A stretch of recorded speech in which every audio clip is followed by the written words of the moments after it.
She was dying in the middle of a blizzard, and the worst hadn't even happened yet. Leora had no idea that the dark little cabin she'd just broken into for shelter belonged to the most dangerous man in the kingdom, an exile, an alpha who had once made the entire Wolf Council tremble with a single look. And now, he was on his way back, while she was asleep beside his fire. You think she's going to run? Wrong. She's going to stay, and that decision is going to change the entire kingdom. Stay until the very end. Hit like if you love wolf stories, and drop your city in the comments right now. I want to know where in the world this story is finding you. The storm came without warning. One moment the sky above the Velthar Mountains had been the dull pewter gray of a late afternoon in deep winter, and the next, it was gone. Swallowed whole by a wall of white fury that screamed down from the northern peaks like something alive, something hungry, something that had decided tonight was the night it would devour everything it touched. Leora ran anyway. She had been running for 3 days.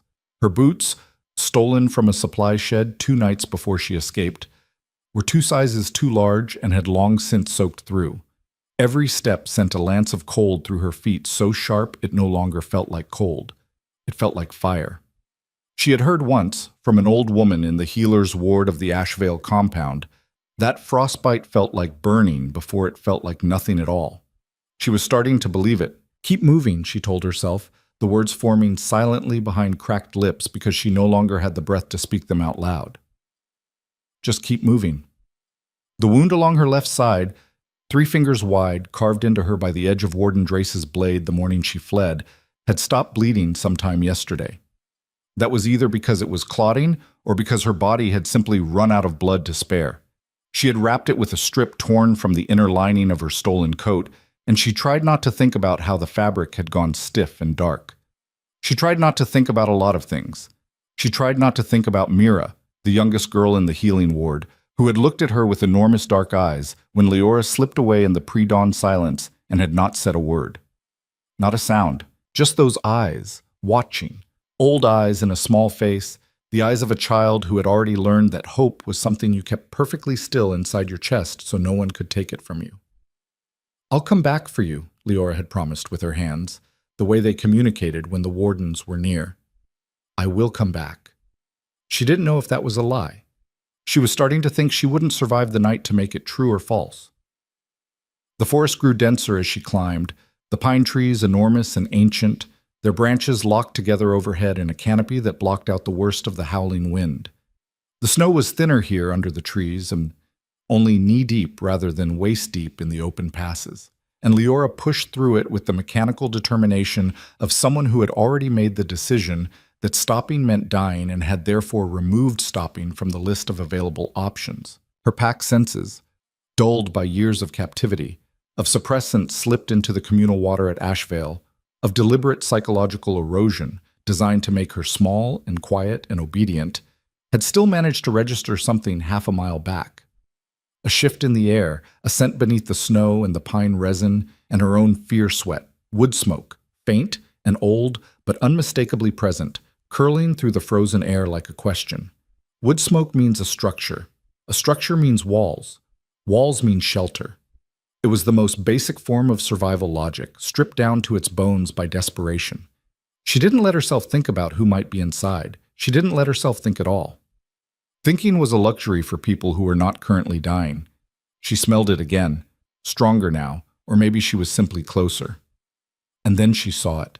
The cabin emerged from the darkness between 2 massive pines like something out of a half-remembered dream, squat and broad-shouldered, built from logs so old they had gone black with age and weather. The roof was buried under several feet of snow that had accumulated in layers, each storm adding its own stratum like pages in a book.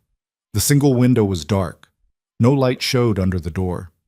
Leora stood at the edge of the tree line for a long moment, swaying slightly, snow crusting on her eyelashes and in the fur trim of her stolen hood. Her instincts were saying something, the part of her that was still wolf beneath all the suppressants and the fear, and the 3 days of running was pressing against the inside of her ribs like a caged animal pressing against bars. But she was too cold and too exhausted and too close to the edge of not surviving to listen carefully. Empty, she told herself. It's empty. It's been empty for a long time. She crossed the clearing in 7 strides and tried the door. Locked. Of course. She stepped back, braced herself against the cold, stiffened protest of her muscles, and put her shoulder into it with the full weight of her desperation behind it. The old lock gave with a crack like a gunshot, and she stumbled inside. Chochotas. The cold inside the cabin was different from the cold outside. Still, rather than vicious, with the quality of cold that had simply settled in and made itself at home, rather than cold that was actively trying to kill you. Leora's body recognized the distinction and began to tremble, which was actually a good sign. You stopped trembling when you ran out of the energy required to shiver. She stood just inside the door, breath rasping, and forced herself to assess. The cabin was one large room, solid plank floor, packed earth beneath that. A stone fireplace taking up most of the north wall, cold, but with a thick bed of old ash that suggested it was used regularly. A rough-hewn table, 2 chairs. A sleeping platform built against the far wall with furs piled on it, dark and heavy. A row of iron hooks near the door, empty. Shelves along one wall with clay jars, folded cloth, and a few items she couldn't identify in the dark. And above everything, beneath the wood smoke and the cold and the pine and the old structure smell of aged logs, something else. Something that hit her depleted wolf senses like a fist to the sternum. Alpha, dominant, ancient, male. The territorial scent so saturated into the walls and the furs and the very wood of the floor that it was less a smell and more a fact. The incontrovertible biological fact of a presence that demanded acknowledgement from everything within its radius. Leora's knees nearly buckled. Omega response, the detached, clinical part of her brain noted, even suppressed, even exhausted. That's how strong it is. She should leave. Every remaining shred of self-preservation instinct was telling her to leave, to back out the broken door and back into the storm and take her chances with the cold. An unmated Omega who had escaped from a captive situation, trespassing in the territory of an unknown Alpha. You will die in that storm before you reach the next tree line. She already knew that. She had known it from the moment she felt her feet stop responding properly 3 hours ago. She was past the threshold where fear of consequences could override the physics of survival. She crossed to the fireplace on legs that felt like they belonged to someone else, and she built a fire. She was good at fires. In Asheville, they had made the Omega healers responsible for every fire in the compound. The wardens didn't do labor they could assign to the captured. And Leora had built so many fires in so many terrible conditions that she could do it half asleep, half dead. She stacked tinder from the pile near the hearth, drew sparks from the flint and steel she found on the mantel, coaxed the flame with the focused, unhurried attention she had learned to give every small task because small tasks were the only kind that had ever truly belonged to her. The fire caught. The warmth hit her like a physical blow, and for a moment she simply stood with her palms extended toward it and her eyes closed, feeling her face begin to ache with the specific agonizing sensation of skin remembering temperature.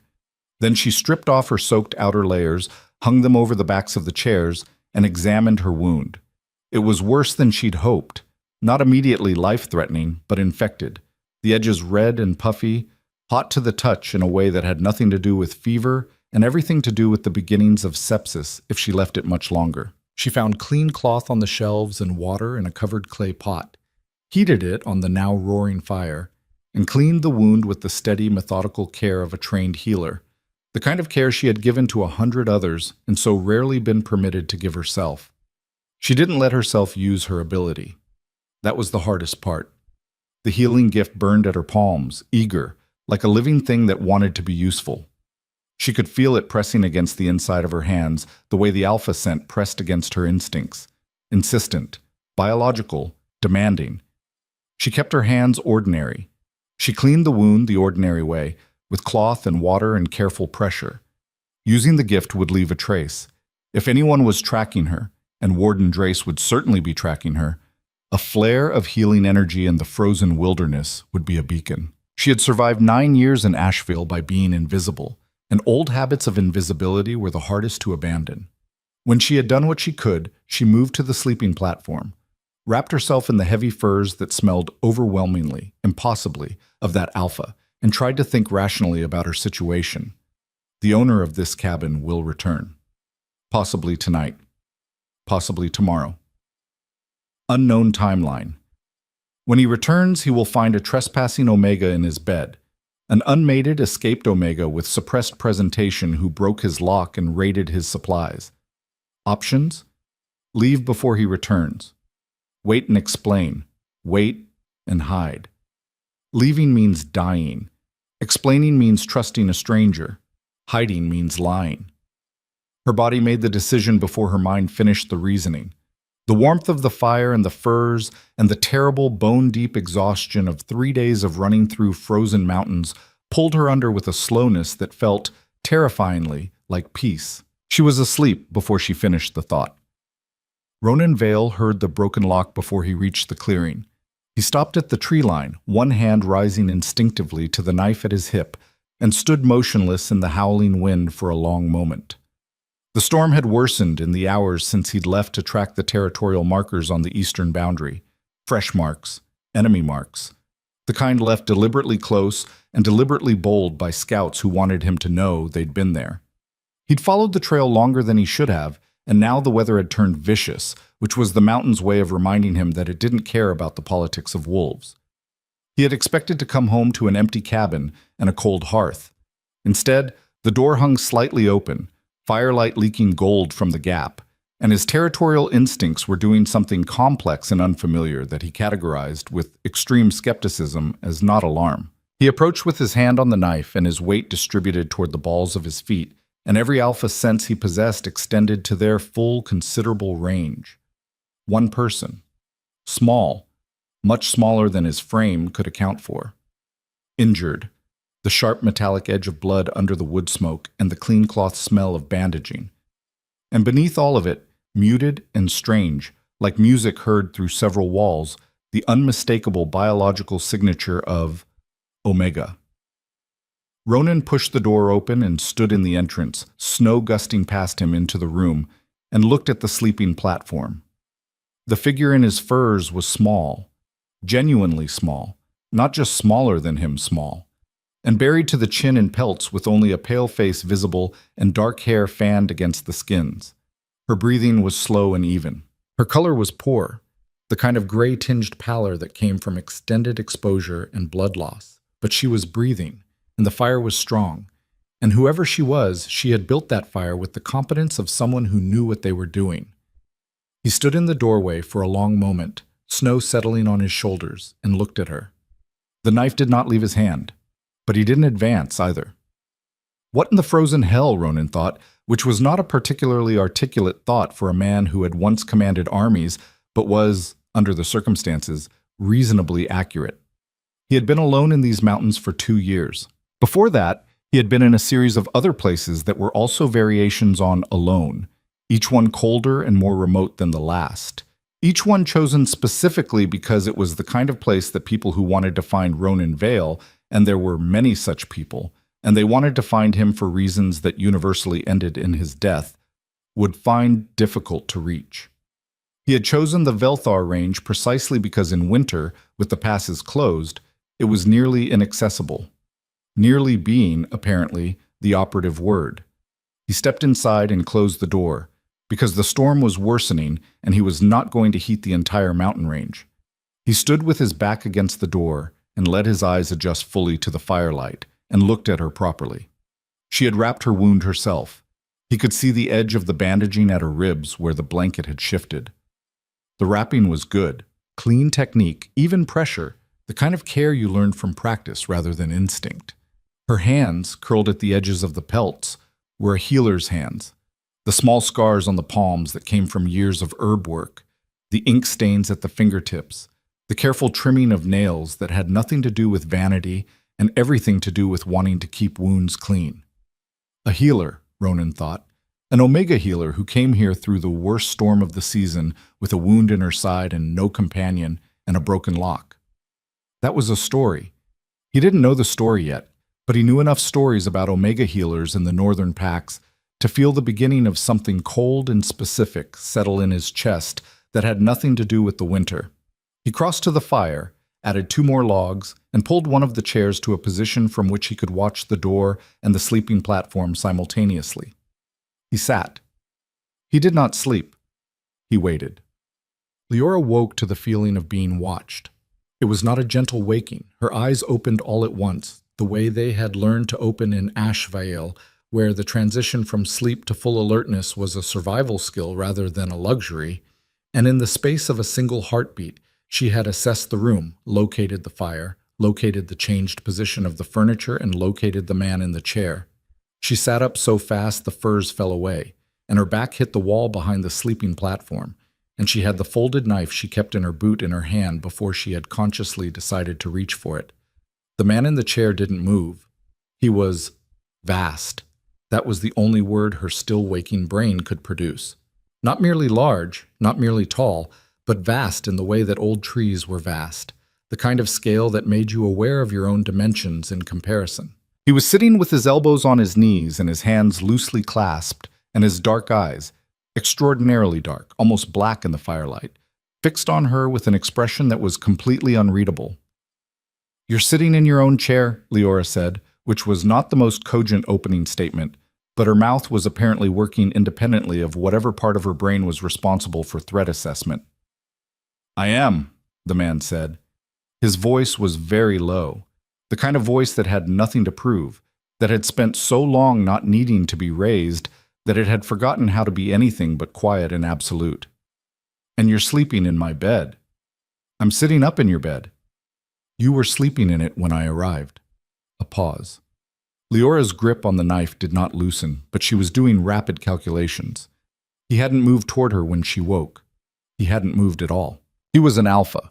She could feel that pressing reality from across the room, the territorial weight of him that made her suppressed omega instincts go simultaneously very loud and very quiet. But he had apparently sat in his chair and watched her sleep rather than waking her, which was not the behavior of someone who meant immediate harm. Or he's exceptionally patient. The part of her brain that 9 years of captivity had developed into a very fine instrument said, and he's waiting for something. "How long have you been back?" she asked. 3 hours. 3 hours. He had sat in that chair for 3 hours while she slept in his furs. She felt the back of her neck prickle with something she couldn't name. Not danger exactly. Something more complicated. "You could have woken me." "You needed the sleep." He said it flatly, like a fact, not a kindness. "You'd been running for at least 2 days before you got here. Probably 3. Your body was shutting down. You could tell that from looking at me." "I could tell that from looking at you." Leora studied him across the room. The firelight moved over the planes of his face, a hard face, weathered and scarred, with the kind of bone structure that suggested centuries of alpha bloodline, the jaw that could have been carved rather than grown. He had dark hair going silver at the temples, and the ghost of it in the short beard at his jaw. His eyes hadn't moved from her face, not to the knife, not to the wound at her side, not to catalog her the way captors cataloged property. Just her face. "Who are you?" she asked. Something shifted in those dark eyes. Not amusement exactly, but its distant relative. "I should ask you that first. You broke into my home. Your lock was old. It was fine until recently. I would have knocked, but I was fairly occupied with dying. So I noticed." He unclasped his hands and sat back in the chair, and the shift in his posture was such a deliberate gesture of not threatening that she recognized it as the behavior of someone who understood exactly how imposing his physical presence was and was choosing, for reasons of his own, to compensate for it. "You're a healer." It wasn't a question. Her hand stiffened. "I know the rap," he said, "and the ink on your fingers, and the way you cleaned the wound before you slept. I can smell the herb water you used. It was good work. For someone mostly dead. For anyone." A pause. "The wound needs more attention than you could give it on your own. The left side, under the ribs. The infection's early, but it'll turn serious inside of another day if it's not properly cleaned and treated." Leora blinked. "You know wound care." "I've had reason to learn."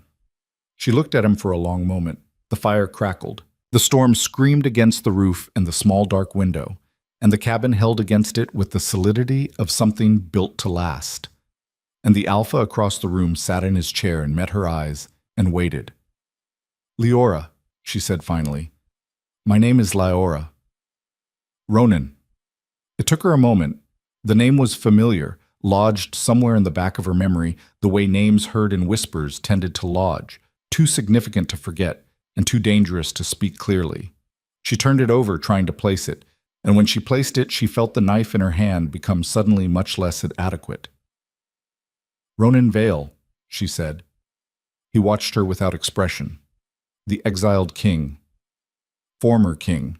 The exile tends to be the current relevant title. "You were exiled by the council." She was speaking slowly, the way she spoke when she was thinking, testing the shape of the information out loud. 7 years ago. The Iron Council accused you of, yes, of conspiring to dissolve the hierarchy, to eliminate the rank structure, to... She stopped. That was what the wardens at Ashvale told us. The Omega Quarters. They used you as an example of why the hierarchy had to be protected, why alphas who questioned the structure were dangerous. She paused. They made you sound like a monster. Did they?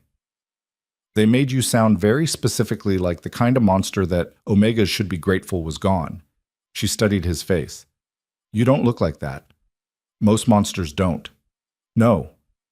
She lowered the knife, not all the way, but fractionally. Most monsters look like perfectly ordinary people, in my experience. Something moved behind his eyes at that. Brief, specific, the kind of expression that came and went too fast to name unless you were very good at reading the faces of people who had decided a long time ago not to let their faces say too much. Leora was very good at that.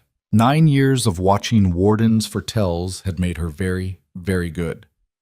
You escaped from a pack, Ronan said. Yes. Ashvale. Yes. How long were you there? The question was quiet. Not casual. Nothing about this man was casual, but stripped of everything except genuine inquiry. Leora found, to her considerable confusion, that she wanted to answer it. 9 years, she said. The silence that followed had a different quality than the silences before it. Ronan's hands were still loosely clasped, his posture still contained, but something in the room had changed slightly. A degree of pressure, a shift in the air, like the moment before weather turned. 9 years, he repeated, and his voice had the same flatness it had carried before.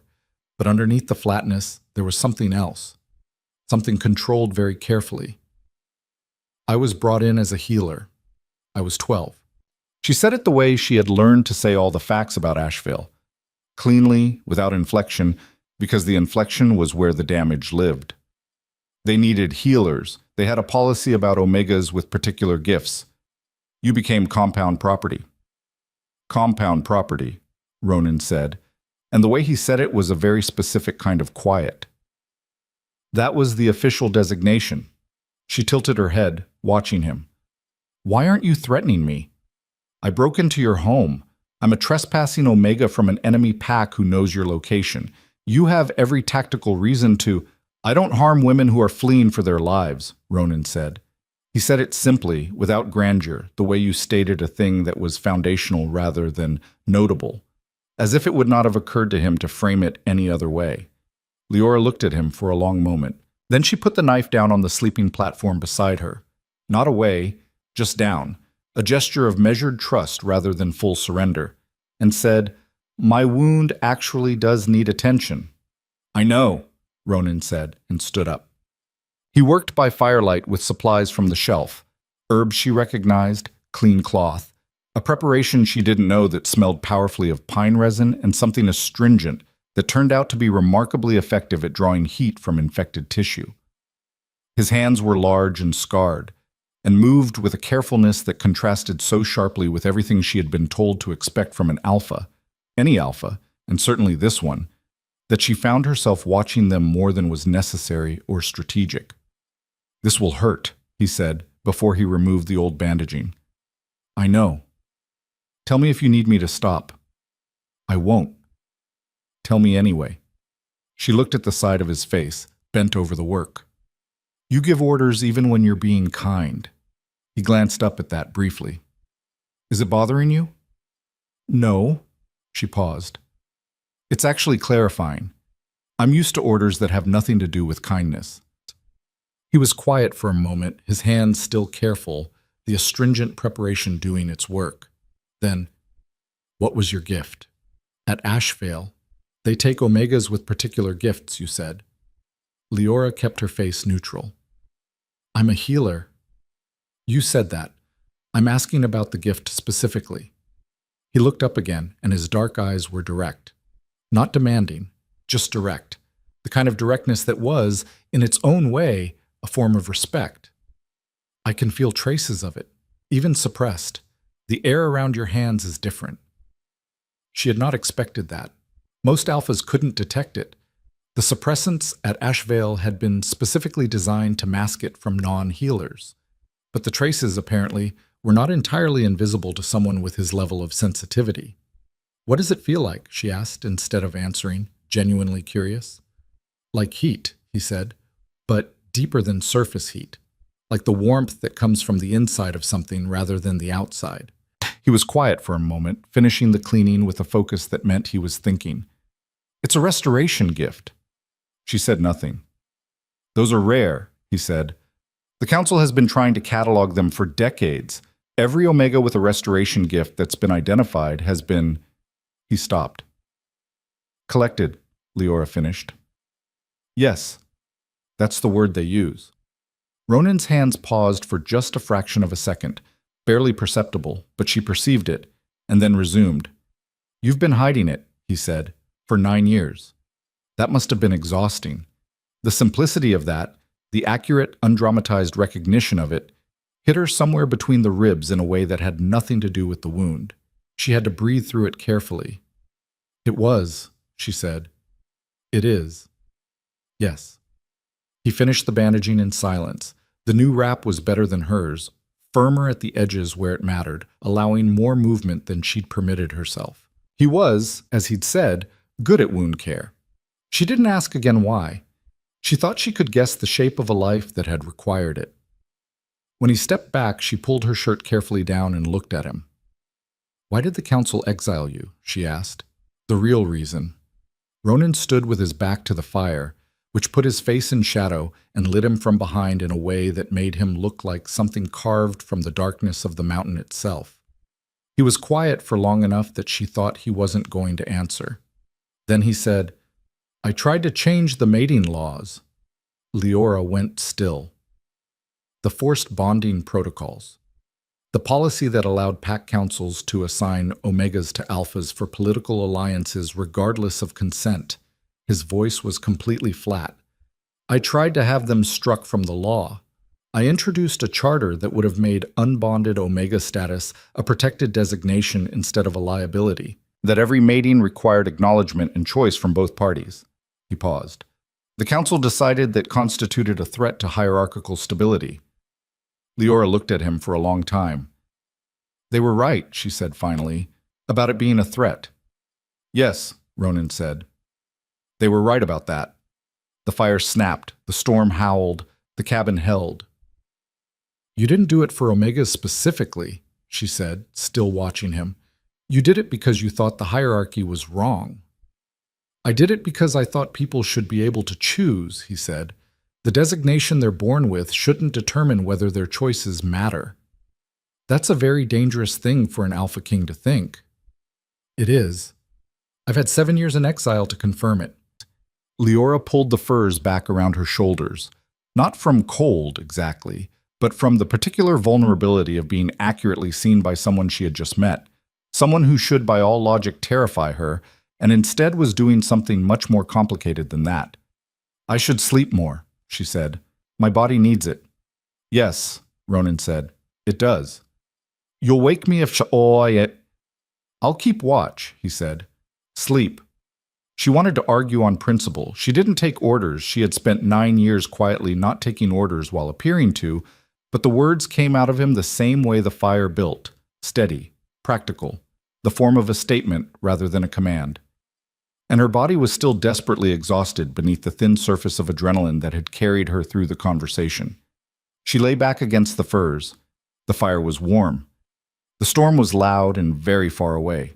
The alpha across the room settled back into his chair with the contained patience of something that had learned to wait without restlessness and kept his eyes on the door. Leora closed her eyes. "You're in the cabin of the exiled king," she told herself, cataloging the facts the way she always cataloged them, because facts were the architecture that held her together when everything else was uncertain. He knows you're an escaped Omega with a restoration gift. He knows who you came from. He has every reason to turn you in or use you as leverage, or he made your bandage better. She fell asleep holding that fact, which was either the most naive thing she had ever done or the beginning of something she didn't yet have a name for.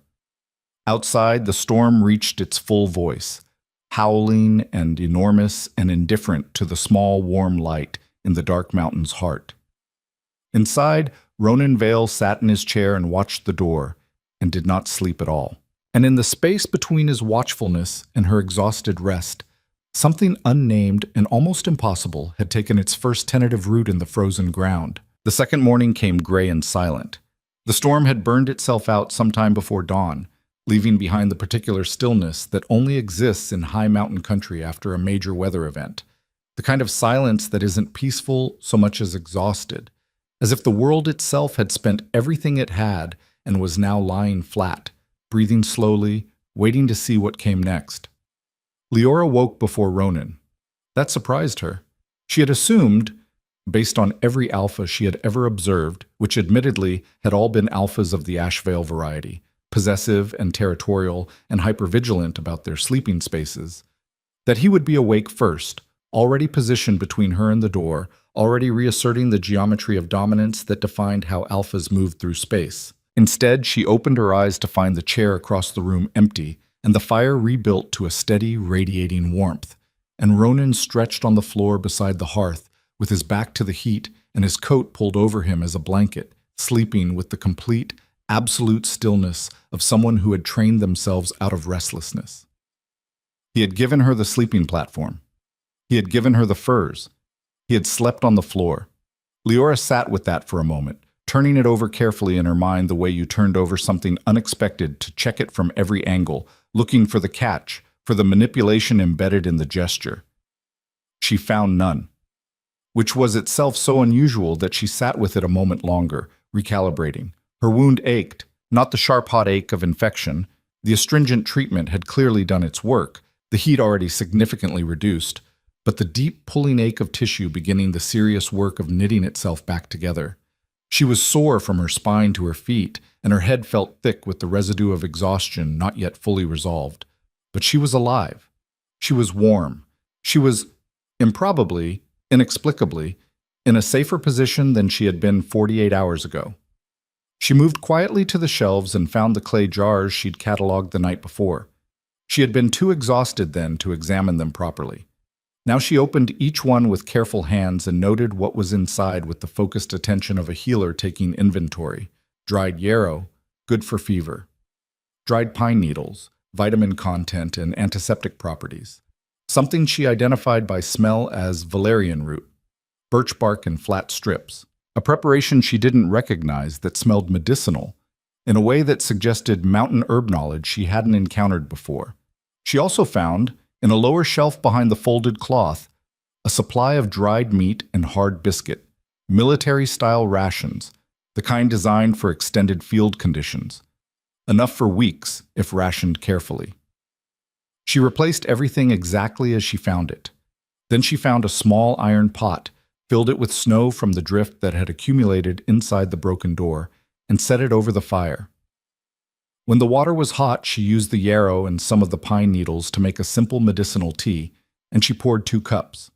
She was placing the second cup near the hearth when Ronan opened his eyes. He went from apparently asleep to fully alert in the same way she did.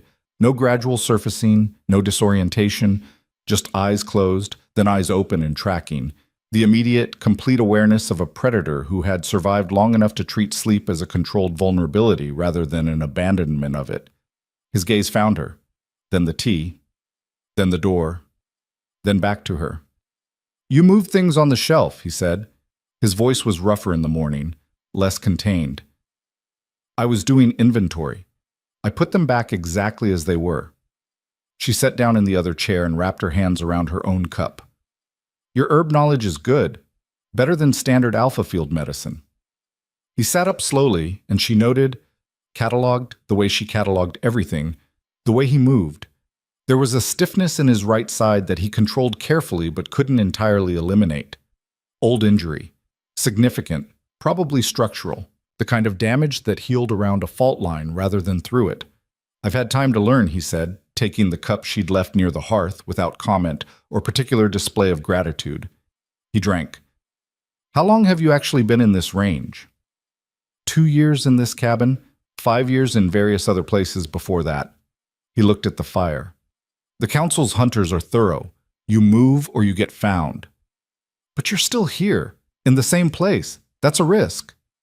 I've reinforced the eastern boundaries enough that movement approaching from below triggers a response. I have approximately 4 hours warning before anyone reaches the cabin from the nearest access point. A pause. Which is why I know the marks I found yesterday weren't casual scouting.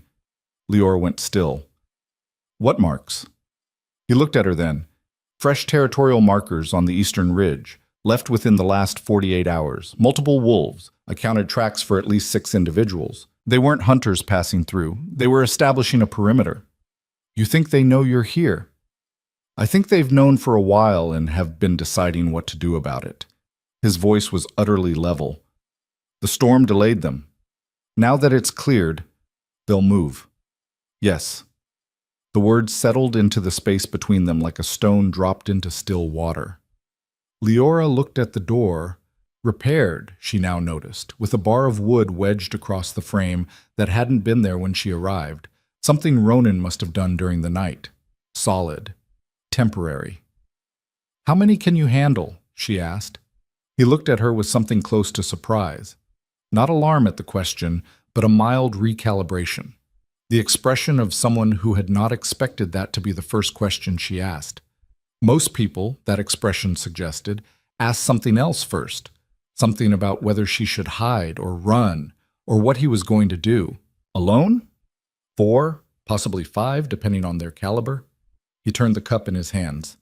Council hunters are trained specifically for high-value extraction and containment. They don't fight the way regular pack wolves fight. They work in coordinated units. The number I tracked suggests a unit of 2 standard teams, 6 to 8 individuals. That's too many. Yes. So we need to leave. Something shifted in his expression at the word we. Subtle, controlled, but there. You're not in condition to travel hard terrain. Your wound is manageable. She met his eyes.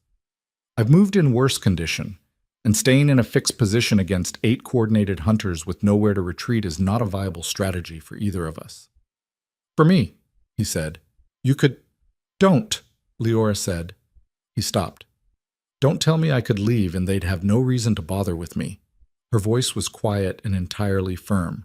I'm an escaped Omega from Ashvale with a restoration gift that the Council has been trying to catalog for 9 years. If your hunters found my tracks leading here, they know there are 2 of us, and they know what I am. She held his gaze. I'm not an unrelated problem you can set aside. I'm a second target. Ronan was quiet for a moment, looking at her with those dark, unreadable eyes. Then something in his jaw settled. All right, he said. All right, she repeated. So, we leave. When? Ideally tonight. We lose the daylight advantage, but gain the thermal disadvantage for their tracking. Wolf scent disperses faster in cold night air. He turned to look at the shelves. I'll pack what matters. 2 hours to prepare. 1 hour, Leora said. If they moved at first light, 4 hours is optimistic. A pause. Then, almost imperceptibly, 1 hour. She stood and moved to the shelves, and they began the precise, efficient work of people who understand that preparation is the difference between surviving and not, and who, despite having known each other for less than 24 hours, had arrived, without negotiating it, at a working partnership. They were 40 minutes into preparation when Leora heard it. She had been rolling the medicinal stores into a tight bundle using the cloth from the lower shelf. her hands moving with the quick competence of someone who had packed and unpacked under pressure many times.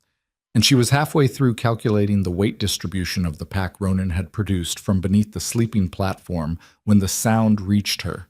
Faint, from somewhere on the eastern slope, buried under the ambient noise of the post-storm mountain. She stopped. Ronan. He was already at the window, one hand flat against the frame, looking at the angle of the tree line with the concentrated stillness of someone reading a language she couldn't yet see.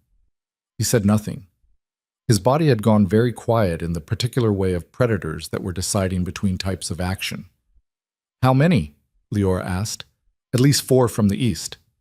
He moved to the door, lifted the bar, cracked it open an inch. A breath of cold air, and then 2 more from the north, coming down the ridge. He closed the door and replaced the bar. His voice was absolutely calm. "They moved at first light. We have perhaps 20 minutes. Can we run?" "Not without being seen crossing the clearing. The snow is undisturbed. We'd be tracked before we reached the western tree line."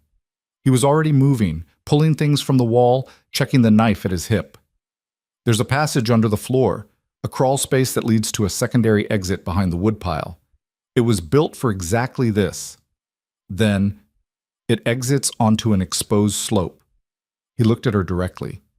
"In the open, with 2 teams of council hunters who run significantly faster than an Omega with a healing wound, we don't make the tree line."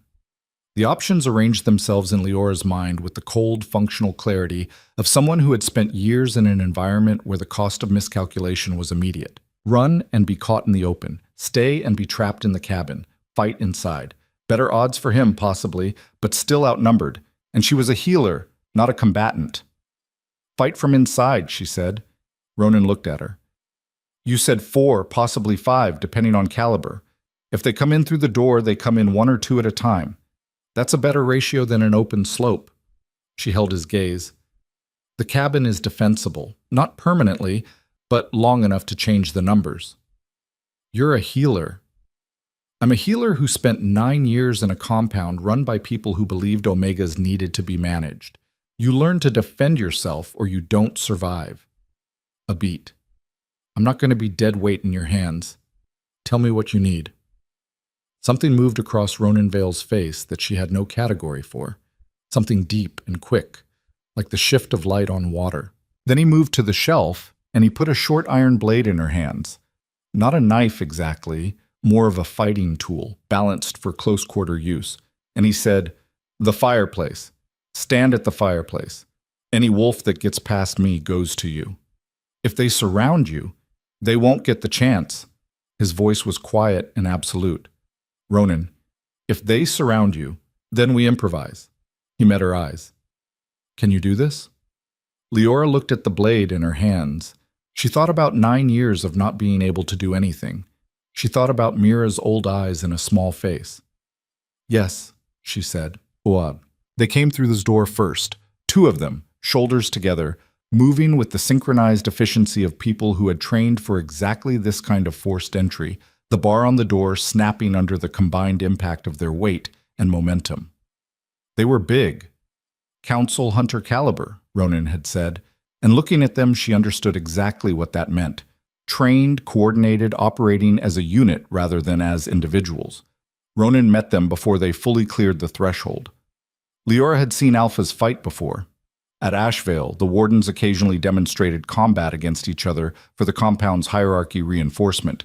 Theatrical, performative, designed to remind everyone watching exactly where they stood.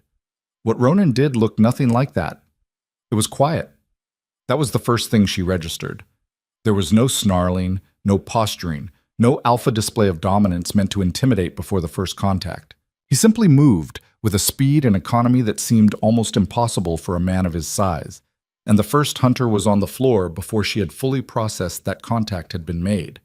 The second hunter adapted fast, faster than she'd expected, adjusting his angle before Ronan could fully redirect. And the next 20 seconds were something she watched with all of her attention because she had to know what was happening. She had to track it. She had to be ready for the moment it went wrong.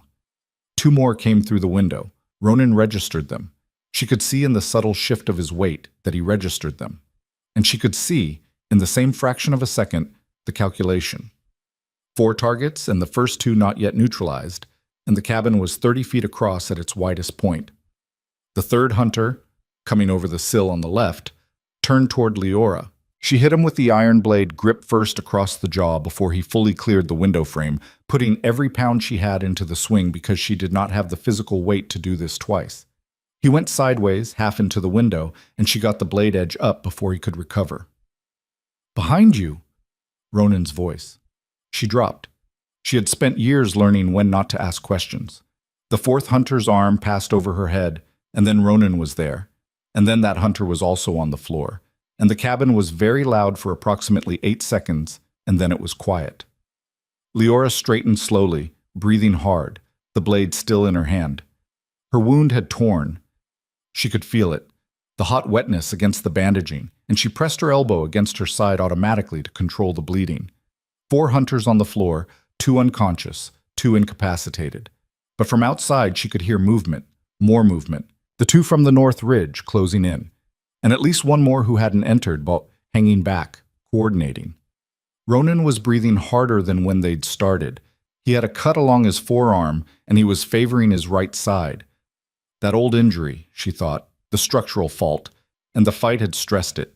His face was controlled, but she could see the effort of that control, the slight whitening around the jaw. "How bad?" she said. "I'm fine." "That's not what I asked." She crossed to him, put her hand against his right side. Not a gesture of care, a healer's assessment, clinical and fast. He went still under her touch. She pressed carefully at the ribs, felt him control the flinch. "Old injury, re-aggravated. Is it structural or it's manageable?" "Ronan." He met her eyes. In the dim cabin with 4 unconscious hunters on the floor and 2 more coming down the ridge and her wound open and his side stressed, he met her eyes and she watched him do the calculation that he clearly did not want to do. The old damage is on the right side, deep tissue. When it flares, yes, it limits my range of motion, significantly. A beat. I can still fight. At half capacity against 2 more trained hunters. Yes, that's not enough. No. He looked at the door. Outside, the movement was getting closer. It's probably not. Leora looked at her hands. She looked at the iron blade. She looked at the hunters on the floor, at the window, at the door with its broken bar, at Ronan standing with his hand pressed against his ribs and his face carved into a mask of controlled insufficiency. She thought about the suppressants at Ashvale and the 9 years of keeping her hands ordinary and the traces that Ronan had detected because he was sensitive enough to detect them and the tracking risk she had weighed every time she considered using the gift. A flare of healing energy in the frozen wilderness would be a beacon. She was already found. They were already here. The beacon was already lit. Leora put her hand flat against Ronan's right side and she let the gift go. It came out of her like something that had been held underwater too long. Not explosive, not dramatic, but with the terrible relief of pressure finding release. She felt it move through her palms and into the damaged tissue of his flank, heat that had nothing to do with temperature, the specific focus of restoration work that she had not fully used in 9 years. She felt the scar tissue, the old fault line, the structural damage that had been compensating around its own weakness for years. And she spoke to it in the language that was the only one she'd ever used without thinking, the language of healing, and told it to come right. It took 40 seconds. She didn't have more than 40 seconds, and she knew it, and she pushed harder than she'd ever pushed without careful preparation and felt the cost of that in her own chest, a deep, bone-level exhaustion that dropped over her like a physical weight. Ronan's breath came out of him in a single, sharp exhale. He looked down at her. "You weren't supposed to do that," he said. His voice was very low. "No." She stepped back and had to catch herself on the edge of the table because her legs had gone temporarily unreliable. But it worked. He reached out and took her arm, steady, automatic, as if preventing her from falling was the most natural extension of the moment. And his eyes were doing something she didn't have a category for. He looked at her the way you looked at something that had just changed the shape of what you understood to be possible. The door came open. The next 2 hunters were better than the first 4. That was Leora's immediate, clear-eyed assessment as they came through the remains of the door in a staggered entry. One high, one low, forcing Ronan to commit to one angle or the other. They had heard the first four go down and they'd adjusted their approach, which meant they were adaptive as well as trained, which was a worse combination. Ronan went for the high entry because the high entry was the kill angle and he moved toward danger rather than away from it. And Liora, running purely on the adrenaline because the gift's use had stripped her reserve capacity down to almost nothing, took the blade in her left hand and put herself to the right, where the low entry couldn't recover quickly enough to account for a target that had moved. The fight was faster than the first one. Ronan was faster. She could feel the difference in the way he moved, the right side no longer compensating, the full range of what he was without the limitation. He was genuinely terrifying, and she was watching from 4 feet away. And she stored that away as information rather than fear, because fear was only useful when it was actionable. And right now, the only actionable thing was staying on her feet and staying out of his way. The sixth hunter, the coordinator, the one who had been outside, came in after his unit was already down, and he came in angry rather than tactical, which was the mistake. Ronan put him on the floor in 11 seconds. Then there was silence again. Absolute silence except for Liora's breathing and Ronan's breathing and the creak of the old cabin in the post-storm wind. 6 hunters. All down, none dead. She noted that, filed it away. He hadn't killed them. He'd had the opportunity and the capability, and he hadn't. Ronan stood in the center of the cabin with blood on his hands and his expression completely closed, looking at her. "Your wound," he said. "My wound is fine. It's open. I'm aware." She looked down at the spreading stain at her left side. "It's not arterial, it's just the stitching pulling. I can manage it." "You burned your reserves." She didn't answer that directly, because yes, she had, and they both knew it. The gift's use at that level, without preparation, left a debt that the body collected with extreme punctuality. She could feel it already, the deep exhaustion that went past muscles and into something more fundamental. "We still need to leave," she said. "This was one unit. There will be more." "Yes." He looked at the fallen hunters.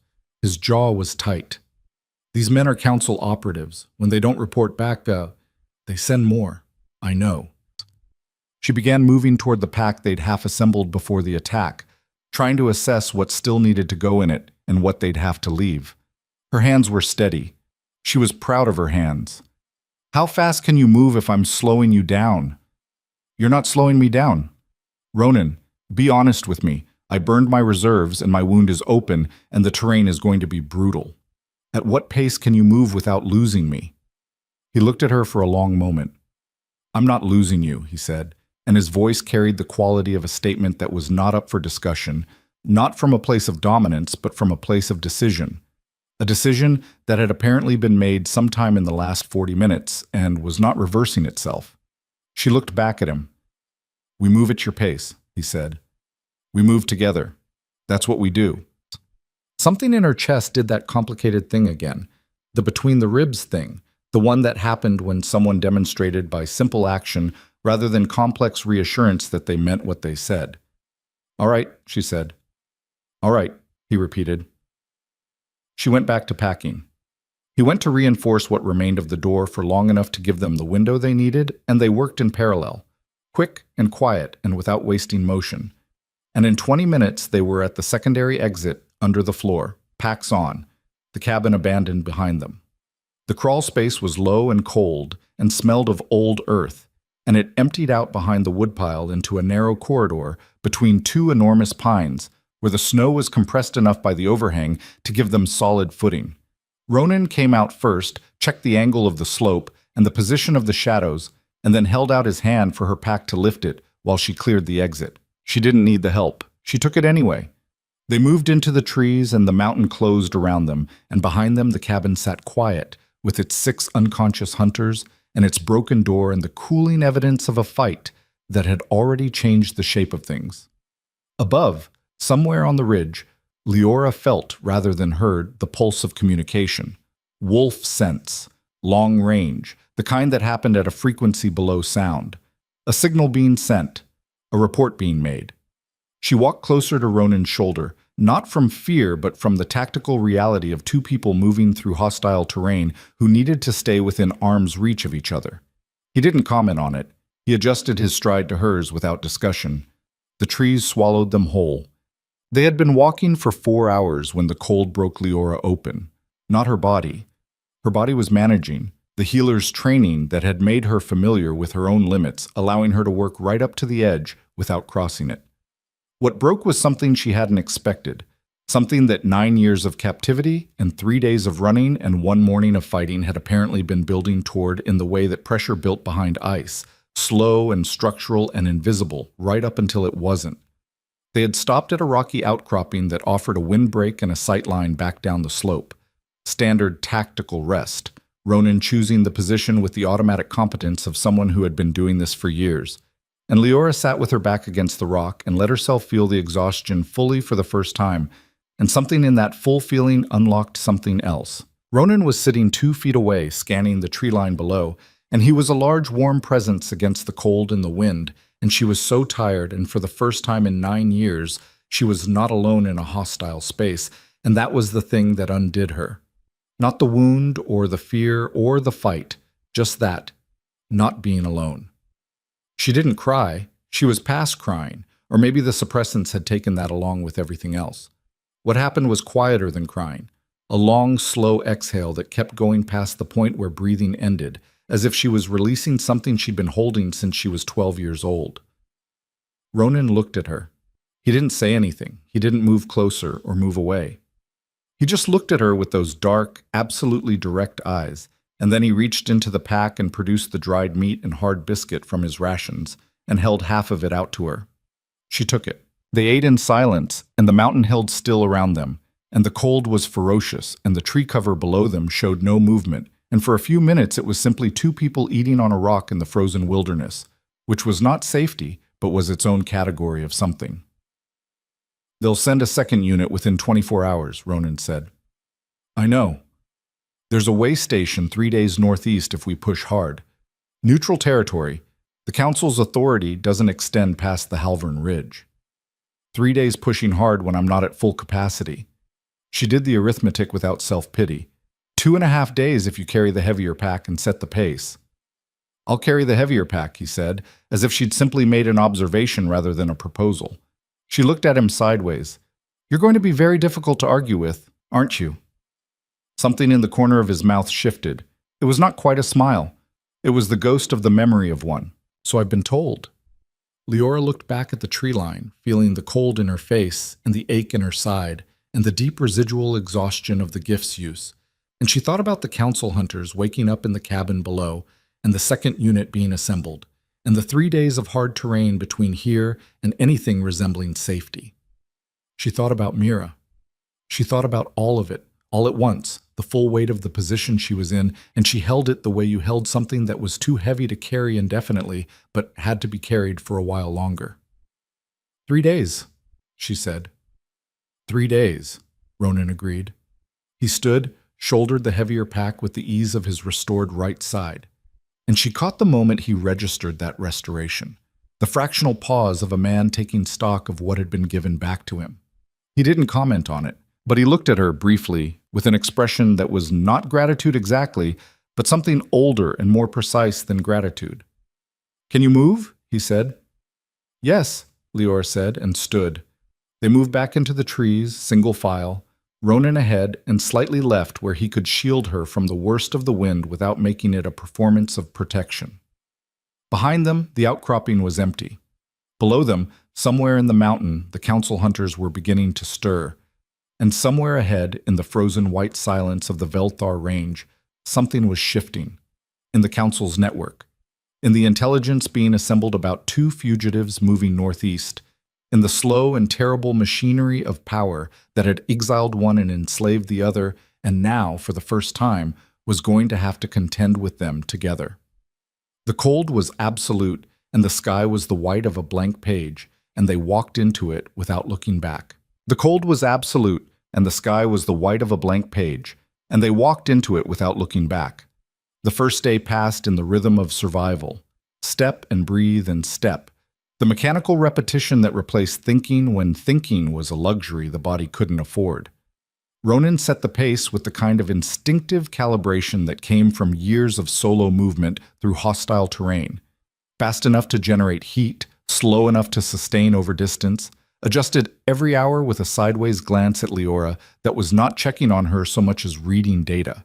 She recognized the assessment and didn't resent it. It was the same thing she did with patients: observe, adjust, don't announce the observation. Her wound held.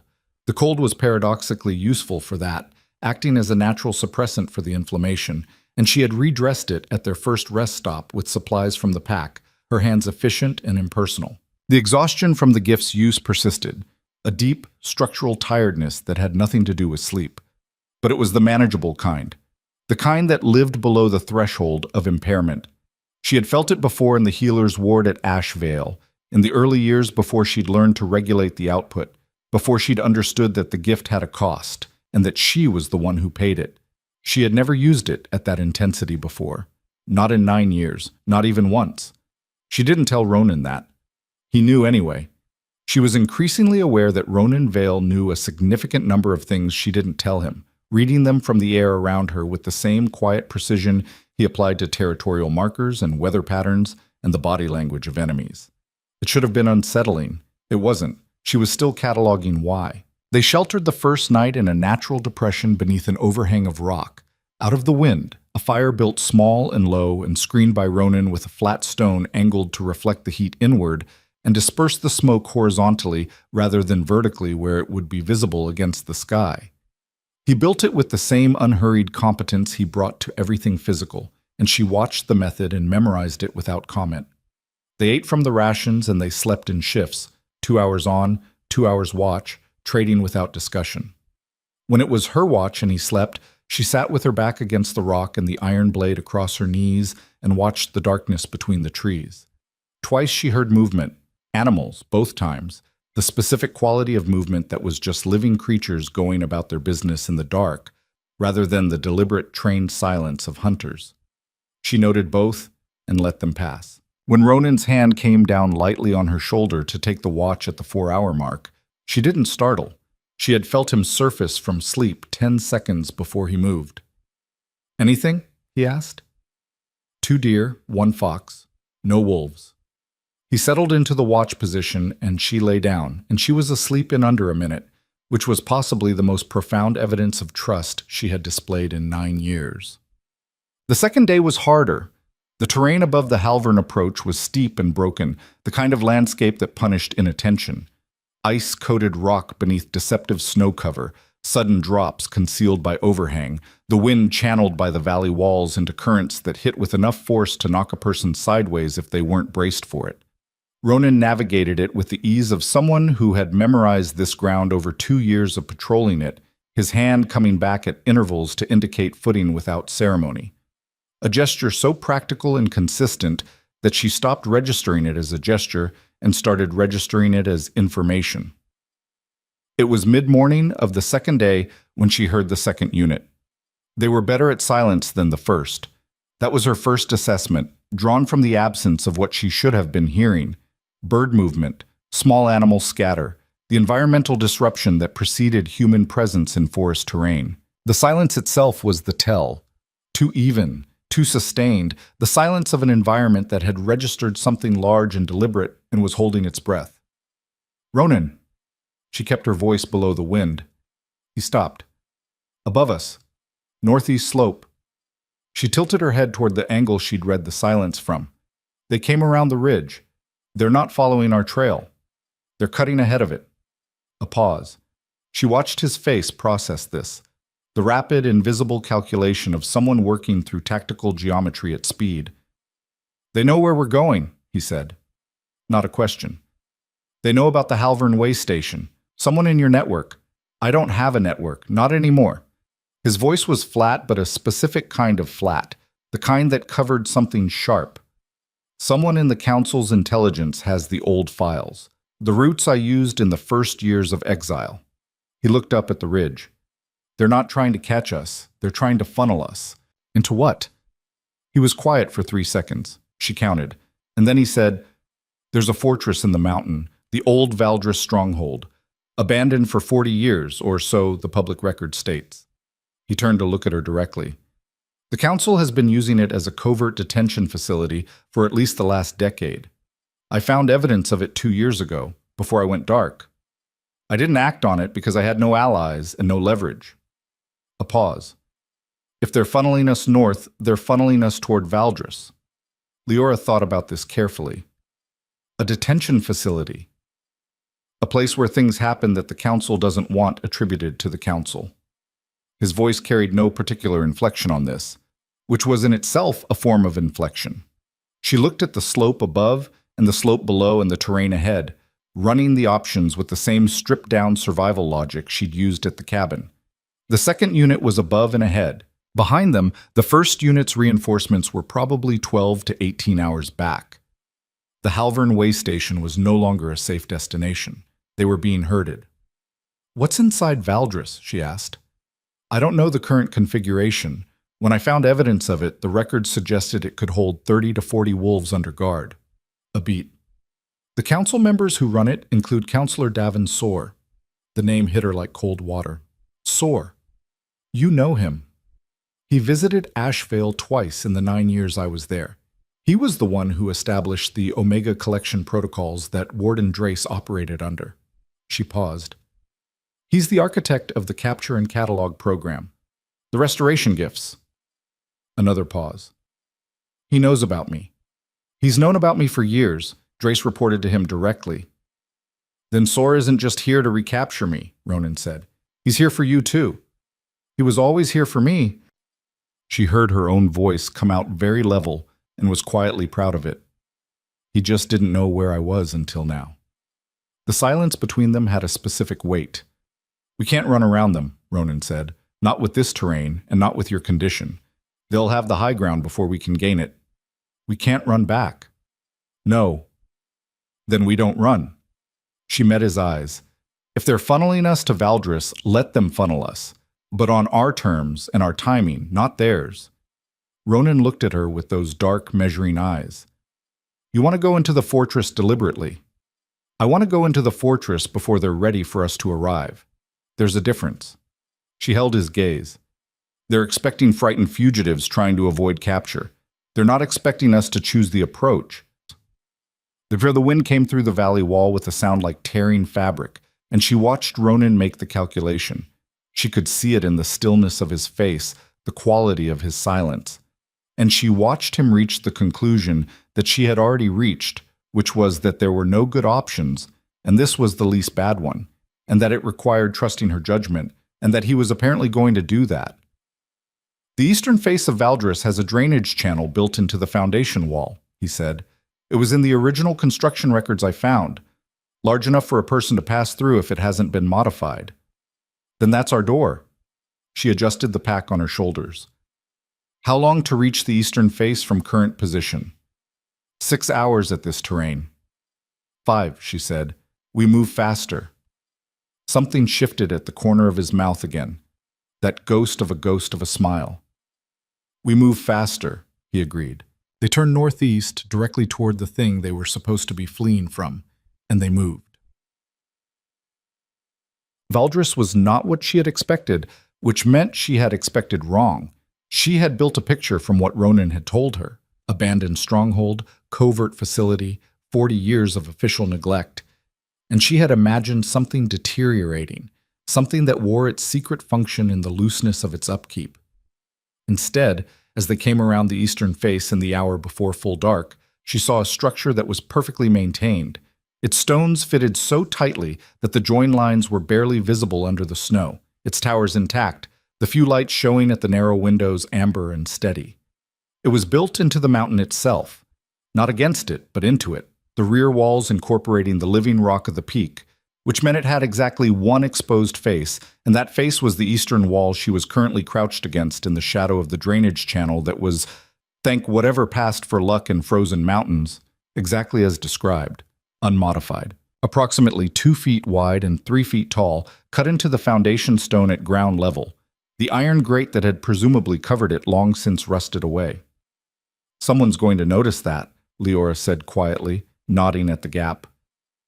"Someone already noticed it and decided it was too small to be a threat," Ronan said. Most people are right about that. Most people. You're not most people. She looked at the gap, assessed it, and went in first because she was smaller, and because sometimes being smaller was not a disadvantage. The drainage channel was dark and close and smelled of cold stone and old water, and something biological she chose not to identify. She moved through it on her elbows and knees, with her pack dragging at her back and the iron blade in her right hand, her face close enough to the stone floor that she could feel the cold radiating off it against her cheek. And she thought with remarkable calm about the specifics of what she was doing, which was voluntarily entering a covert detention facility, controlled by the man responsible for 9 years of her captivity. Voluntary, she noted. I chose this. That's different. It was different. It mattered that it was different. She came out into a low basement space, storage by the smell and the rough shelving visible in the thin light that bled down from a trapdoor in the ceiling. Ronan followed her through the channel 30 seconds later, soundless and compact despite his size, and they crouched together in the dark and oriented. The trapdoor leads to the main storage level, he said against her ear, his voice a bare thread of sound. Above that, the main hall. Holding cells would be in the lower north wing. That's standard fortress conversion. How many guards? At minimum. 2 at the main gate, 1 rotation through the cells, 1 above on the east tower at this hour. He paused.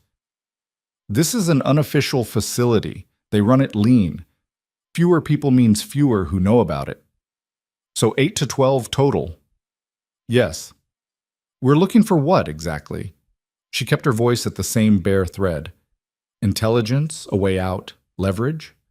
We need to know what Soar knows and what he's planning. If he has active orders regarding you, the restoration gift, the catalog status, that information changes what we can do next. He paused. And there's something else. She waited. The files. The Council keeps physical records of the Omega catalog in one facility off the Council's central network, specifically to prevent a digital breach. I believe those records are here. His voice was completely controlled, which was how she knew the next part was significant. If we can reach them. Those records are evidence, Leora said slowly. Those records are the names of every Omega who has been collected, cataloged, and assigned under SOAR's protocols, dating back 15 years. A beat. Including the ones who were never officially recorded anywhere else, including Ashvale. She felt something shift in her chest, deep and tectonic. Including Mira. The name came out of her before she could contain it. In the dark basement of an enemy fortress, with the cold pressing in from the stone walls, Mira's name was suddenly the most important thing she had said in 3 days. If those records show Asheville's intake protocols, they show illegal capture and detention, Ronan said quietly. Under even the Council's own charter, forced collection of minors is a capital offense, Leora finished. They've been doing it for 15 years and those records exist and they're here. Yes, she breathed. That's what we need, she said. That's what we need. They went up through the trapdoor. The main storage level was empty. The main hall above that was not. They heard the voices before they reached the top of the interior stairs. Multiple voices, the kind of volume that suggested a gathering rather than casual conversation. The acoustics of the stone corridor carrying the sound with the clarity of an architectural accident. Leora pressed herself against the wall beside the stair opening and listened. She identified 6 distinct vocal signatures. Counting the guards outside, that accounted for most of the facility's probable personnel. Arrived 2 hours ago, one voice was saying. Male, older, carrying the specific register of authority held so long it had become unconscious. The first unit confirmed the contact. They're moving northeast. Toward the way station. A second voice. Younger, sharper. If they reach Halvern, they won't. The first voice again, and something in the absolute certainty of it made the back of Leora's neck prickle with specific recognition. She had heard that voice. Not here, not recently, but in the healer's ward at Ashvale, years ago, speaking to Warden Drace in the tone of someone reviewing inventory. The second unit is ahead of them. They have nowhere to go. Devon Soar. She pressed her hand flat against the stone wall and let the recognition move through her without reaction, because reaction was expensive and she couldn't afford it. Ronan's hand came to rest on her shoulder, brief, grounding, entirely voluntary on his part and hers. What about the girl? A third voice, this one carrying a different quality, careful, measured, the voice of someone who had learned to be careful around the second voice. A pause from Soar. The restoration gift is intact, 9 years of suppression and field conditions, and she still used it at full activation level. The pulse was recorded on our instruments at the cabin site. A pause that carried something satisfied in it. She's more powerful than the early assessments indicated. Much more. And Vale? Vale is a complication, but a manageable one. The Council wants him contained, not eliminated. There are questions about the crown succession that his existence answers in ways that are, another pause, useful, for now. Leora looked at Ronan in the dimness of the corridor. His face was completely still. Bring them in, Soar said. When the second unit delivers them, I want them separated immediately. The girl goes to the catalog facility. I'll oversee that personally. Vale goes to the secure level. A beat. And make sure the council representative understands that the restoration gift is not to be interfered with. That gift is worth more to the council's medical program than everything else in this facility combined. The catalog facility. Leora had a very clear image, suddenly, of what that meant. A room, instruments, the kind of systematic extraction of a person's most intimate biology that was dressed up in the language of medicine and science and program value. The kind of thing that had been done to other gifted Omegas for 15 years and had never been named for what it was because the people who ran it were the people who decided what things were named. She looked at Ronan. He looked at her. The records, she mouthed. He tilted his head north, the direction he'd indicated earlier for the holding cells, and presumably whatever served as an administrative space in this facility. She nodded. They moved north through the interior corridor, away from the voices, close to the wall, and the fortress held its breath around them. Eek. The administrative room was the third door from the north end of the corridor. She identified it from the quality of the lock, heavier than the others, and the smell of lamp oil and old paper that bled under the door. Ronan had the lock open in 90 seconds, with tools from his pack that she didn't ask about and he didn't explain.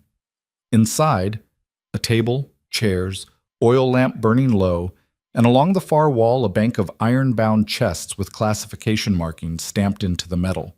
She went directly to the chests.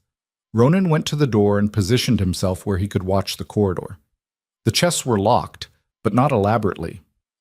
These were files, not weapons, secured against casual access rather than deliberate forced entry, and her hands found the mechanism and worked it open with the automatic patience of someone who had spent years picking similar locks when the wardens weren't looking, because the only way to know what was planned for you was to read the plans. Inside, files.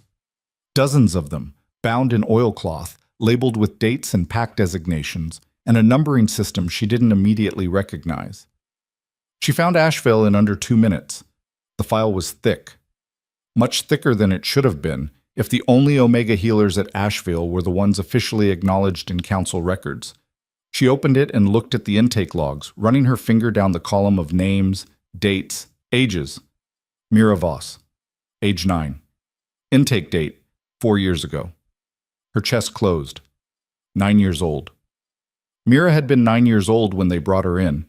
She had been in Asheville for 4 years, which meant she had arrived 3 years before Leora escaped, which meant Leora did the calculation with the precise, merciless clarity of a healer who was used to knowing the numbers, even when the numbers were terrible. Mira was now 13 years old and had been in the compound for 4 of those 13 years. The file listed Mira's gift designation, emergent, classification pending. That meant the gift had been identified but not fully assessed. That meant they hadn't yet done to Mira what they did to Omegas whose gifts were fully classified. Not yet. Leora took the entire Asheville file, folded it inside her coat against her body, and kept moving through the chest. She found the main catalog in the second chest, the master record, 16 years of documented collections, names and locations and gift classifications and assignment records, the whole systematic architecture of what Davin Soar had built. Her hands were steady as she transferred it to her pack. She had the disassociated calm of someone who had moved past the feeling part of a thing into the doing part, and she had always been better at the doing part anyway. Leora, Ronan's voice from the doorway, very quiet. She closed the chest. I have it. We have a problem. She turned. He was looking down the corridor toward the main hall, and his body had the particular quality of stillness that she had learned in the last 2 days meant that the situation had changed significantly. How many? All of them, he said. Someone heard the lock. They're coming this way. She assessed the room. One door. The one Ronan was occupying. One window. Narrow, high on the wall, the kind designed for light, not egress. The records in her pack, irreplaceable. No exits. Then we go through them, she said. Ronan turned to look at her, and for the first time since she had met him, she saw something that might have been not fear, nothing so ordinary as fear, but its more sophisticated cousin. The recognition of high stakes. Leora Sate. We go through them, she said. I have those records, and what's in them will end SOAR's program. If we run, and they take this pack, I know. Then we go through them. His jaw set. He turned back to the corridor. Stay behind me until I call you forward. I'm not waiting in the back while you... Until I call you forward, he said, and his voice had that quality again. The one that was not a command, but a decision. Because you have that pack, and that pack has to survive this. That's the only reason. She closed her mouth. When I say forward, he said, come forward. When you say forward, she agreed. The footsteps in the corridor reached the door. Ronan stepped into the opening like a mountain deciding to move. And the noise that followed was not like the cabin fight. The cabin fight had been close and quiet and overfast. This was different. This was the full, terrible weight of what Ronan Vale actually was without a bad right side, and without the limitation of a small space, and against men who had not prepared themselves for what they were walking toward. Leora stood behind the door and listened and waited and pressed her hand flat against the records through the coat and held completely still, and she counted. 4 down by the sound of it. Then a voice she recognized, SOAR's voice, the careful authority of it, from further up the corridor. Hold. Hold. Bring the Omega out first. She has the files. They know about the files. Someone had read the intake list. Someone had seen the Ashvale file was gone and understood immediately what it meant. Forward, Ronan said. She came through the doorway. The corridor was chaos. 4 council operatives down, 2 more hanging back, and Ronan between her and all of it with blood on his hands and his face absolutely closed. And at the far end of the corridor, lit by the amber spill of the main hall behind him, stood a man she hadn't seen in 4 years but would have recognized in absolute darkness. Davin Soar was older than she remembered. Not physically. The years had been gentle with his body, the careful preservation of someone with access to good medicine and no shortage of resources. What was older was something in his eyes, the specific, calculating age of someone who had spent a long time building something and was now watching it become threatened and was deciding with great precision what to do about it. He looked at Leora across the length of the corridor with the expression of a man looking at an asset. Leora. He said her name with the particular weight of someone who had been tracking it for years. You've been extraordinarily difficult to find. I had reasons to stay hidden. You had fears, he said, and his voice was kind in the way that things are kind when the kindness is a tool. But you misunderstood the program. The catalog isn't punishment. It's protection. Your gift is rare. It needs to be preserved, studied, used for what you need it for, she said, not for what I choose. Something flickered in his eyes. Choice is a complicated concept for someone in your position. No, Leora said. It's actually very simple. She reached into her coat and took out the Ashvale file, and she held it up so he could see it clearly, and she watched his face change. Mira Voss, she said, age 9 at intake, 4 years in your compound, emergent gift, classification pending. Her voice was absolutely level. If I can read this file, other people can read this file. And this file is one of hundreds, and I have all of them. SOAR's face had gone very still. Intake of minors under age 10 is a capital offense under Council Charter Article 14, Leora continued. Forced collection of designated gifts without consent is a violation of the treaty articles that created the Council's authority. You know that. You wrote some of those articles yourself. A pause. This facility, these records, what you've been doing, it doesn't just end your program, it ends you. The silence in the corridor was enormous. Then Soar did something she hadn't fully prepared for, which was to smile. Extraordinary, he said quietly, and the word carried genuine appreciation, which was somehow worse than anger. I was told you were remarkable when Drace first identified you. I didn't fully understand the scope of it until now. He looked at her with the expression of a man reconsidering a calculation. You understand that the two of you leaving here with those records isn't something I can allow. You don't have the people left to stop us, Ronan said. His voice was quiet. I don't need people. Soar reached into his coat and produced something that Leora identified, with the specific, cold recognition of a healer who knew what things did to bodies, as a suppression injector. Medical grade. Military concentration. The girl's gift is the variable that changes your equation veil. Without it, you're an exiled king with a bad history and no allies. He looked at Leora. I don't need to kill her. I just need to take that variable off the board. Leora looked at the injector. She looked at Ronan. She looked at Soar. And she made the decision that she had been walking toward, she realized, since she had opened the door of the cabin 3 days ago. She didn't wait for Ronan to move first. She didn't wait for a better moment. She stepped forward directly toward Davin Soar and the injector in his hand, and she let every suppressed instinct she had been containing for 3 days come fully, finally online. The gift rose in her like a tide coming in. Not the focused, targeted restoration she had used on Ronan's injury, not the controlled deployment she had trained herself to maintain, but the full original force of it, the thing she had been keeping underwater since she was 12 years old, the thing that Soar had been cataloging from a distance and had never actually been in the room with. It came out as light, not metaphorical light, actual light, the pale blue-white light of deep cellular restoration radiating from her hands and her face and the space around her body, and it hit the stone walls and the iron-bound chests and the men in the corridor and Soar's face with the quality of something ancient and fundamentally unkind to things that cause damage to living creatures. The two operatives who had been hanging back went to their knees, not from injury, from the biological imperative of a restoration pulse at that magnitude, which overrode voluntary motor function in anyone within its radius who was carrying unhealed damage, and everyone in that corridor was carrying unhealed damage. Soar staggered back. The injector fell from his hand. Ronan, who was also within the radius, and who also went to one knee, briefly, before recovering, looked at her from the floor with an expression that she would think about for a very long time. Then he got up, crossed to Soar in 3 strides, and the counselor went down in a way that was going to result in a very significant headache when he woke up. The light faded.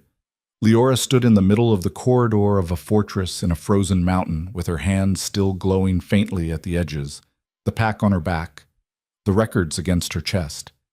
She was trembling, not from fear but from the magnitude of what she had just expended, the gift pulling its cost from her in real time with an efficiency that was beginning to make her vision tunnel slightly at the edges. Ronan was at her side before she registered he'd moved. His hand came to her arm, steadying, immediate. "Can you walk?" he said. "Yes." She blinked hard, pushing the tunnel vision back by sheer will. "Yes, I can walk." "The gate guards will have seen the light." "I know." "We have 30 seconds." "I know." She looked at him. The corridor was full of people who weren't standing up anymore, and the records were in her pack, and Soar was on the floor with his very careful authority temporarily neutralized, and somewhere out there, the gate guards were running toward the source of a light they had no framework for understanding. "The drainage channel," she said. "Too slow." "The main gate," she said. Ronan looked at her. "2 gate guards," she said. "You can take 2 gate guards in your sleep." The ghost of a smile again, more visible this time. "I can take 2 gate guards in my sleep." "Then let's go." They went, running now, through the main hall and toward the front of the fortress, and behind them the corridor was chaos, and ahead of them the gate was the only door, and Leora ran with her hand pressed against the pack, and the records that held Mira's name, and she ran like someone who had decided, completely and irrevocably, that she was never going to let anything be taken from her again. The gate guards saw them coming. Ronan was already moving, and from the corridor behind them, rising through the stone like a slow tide, the sound of Davin Soar's voice. Not Soar anymore, not the careful authority, but something underneath it, something stripped of its composure, calling orders into the dark. They hit the gate at full speed. The cold outside was absolute, and the mountain was dark, and somewhere in the black distance between here and everything that came next, the second unit of council hunters was waiting. Except now Soar was down, and the records were in Leora's pack, and the gate was behind them, and the variables had changed in ways that no one inside that fortress had been prepared for. Ronan pulled her left at the base of the approach road, into the tree cover, and they ran in the dark with the cold screaming around them, and the fortress lights blazing behind them, and Leora's hands were still glowing faintly at the edges, fading slowly, the last light of something that had been kept underground for 9 years, finally finding air. Above them, from the eastern tower, a signal horn split the night in two. The signal horn split the mountain night and kept going. One long note, then two short, then one long again. The code that meant escaped prisoners, pursue immediately.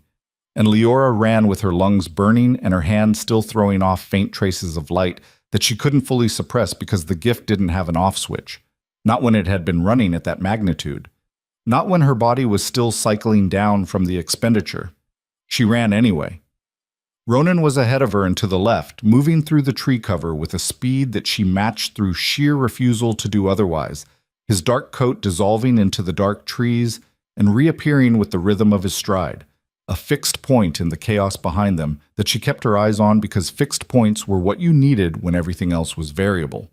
The pursuit was immediate. She could hear it, not the careful silence of trained hunters conserving their presence, but the urgent, coordinated noise of a facility that had just lost its two most valuable acquisitions and was reacting with the controlled panic of an operation whose careful architecture was suddenly full of holes. Voices, movement, the creak of equipment.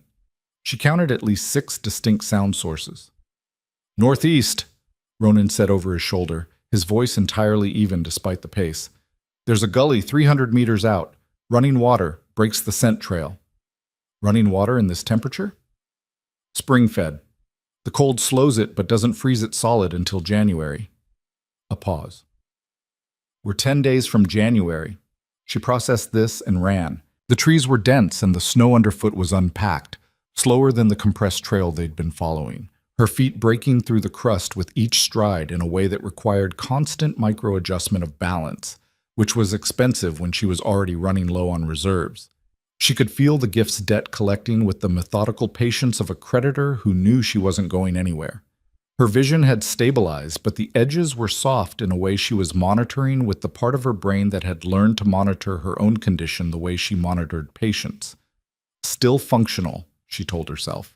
Still functional is enough. The gully appeared as a dark cut in the white slope ahead, and Ronan went down into it without breaking stride, his feet finding purchase in the tumbled rocks at the bank. And she followed him in and felt the cold of the spring water hit her boots with a shock that was startlingly useful. The cold was sharp and clarifying, and it moved through the fog at the edges of her vision like a hand clearing steam off glass. They ran in the water for 200 meters, the creek bed narrow and the rocks uneven, and the cold and ongoing systematic assault on everything below the knee. Then Ronan came up the left bank, tested the overhang of a rock shelf above with both hands, and pulled himself up. He turned immediately and reached down for her. She took his hand and he lifted her. Not assisted lift, not the gesture of someone maintaining plausible deniability about the amount of effort involved, but an actual, full lift that brought her up and over the rock shelf in one motion, his grip entirely matter-of-fact about the weight and the terrain and the urgency. She landed beside him. They pressed against the rock face and listened. The pursuit sounds were still coming, but they were directional. East-northeast, trending away from the gully, following the track they'd left before hitting the water. The scent break was working. She could hear the sounds spreading out as the trackers began to lose the thread, the coordinated pursuit fragmenting into individual searchers casting wider circles. "How long?" she breathed. 20 minutes before they work back to the gully, he said. His mouth was very close to her ear in the dark. Then they find the water, and they know. 20 minutes to put more distance on them. 20 minutes, he confirmed. They moved.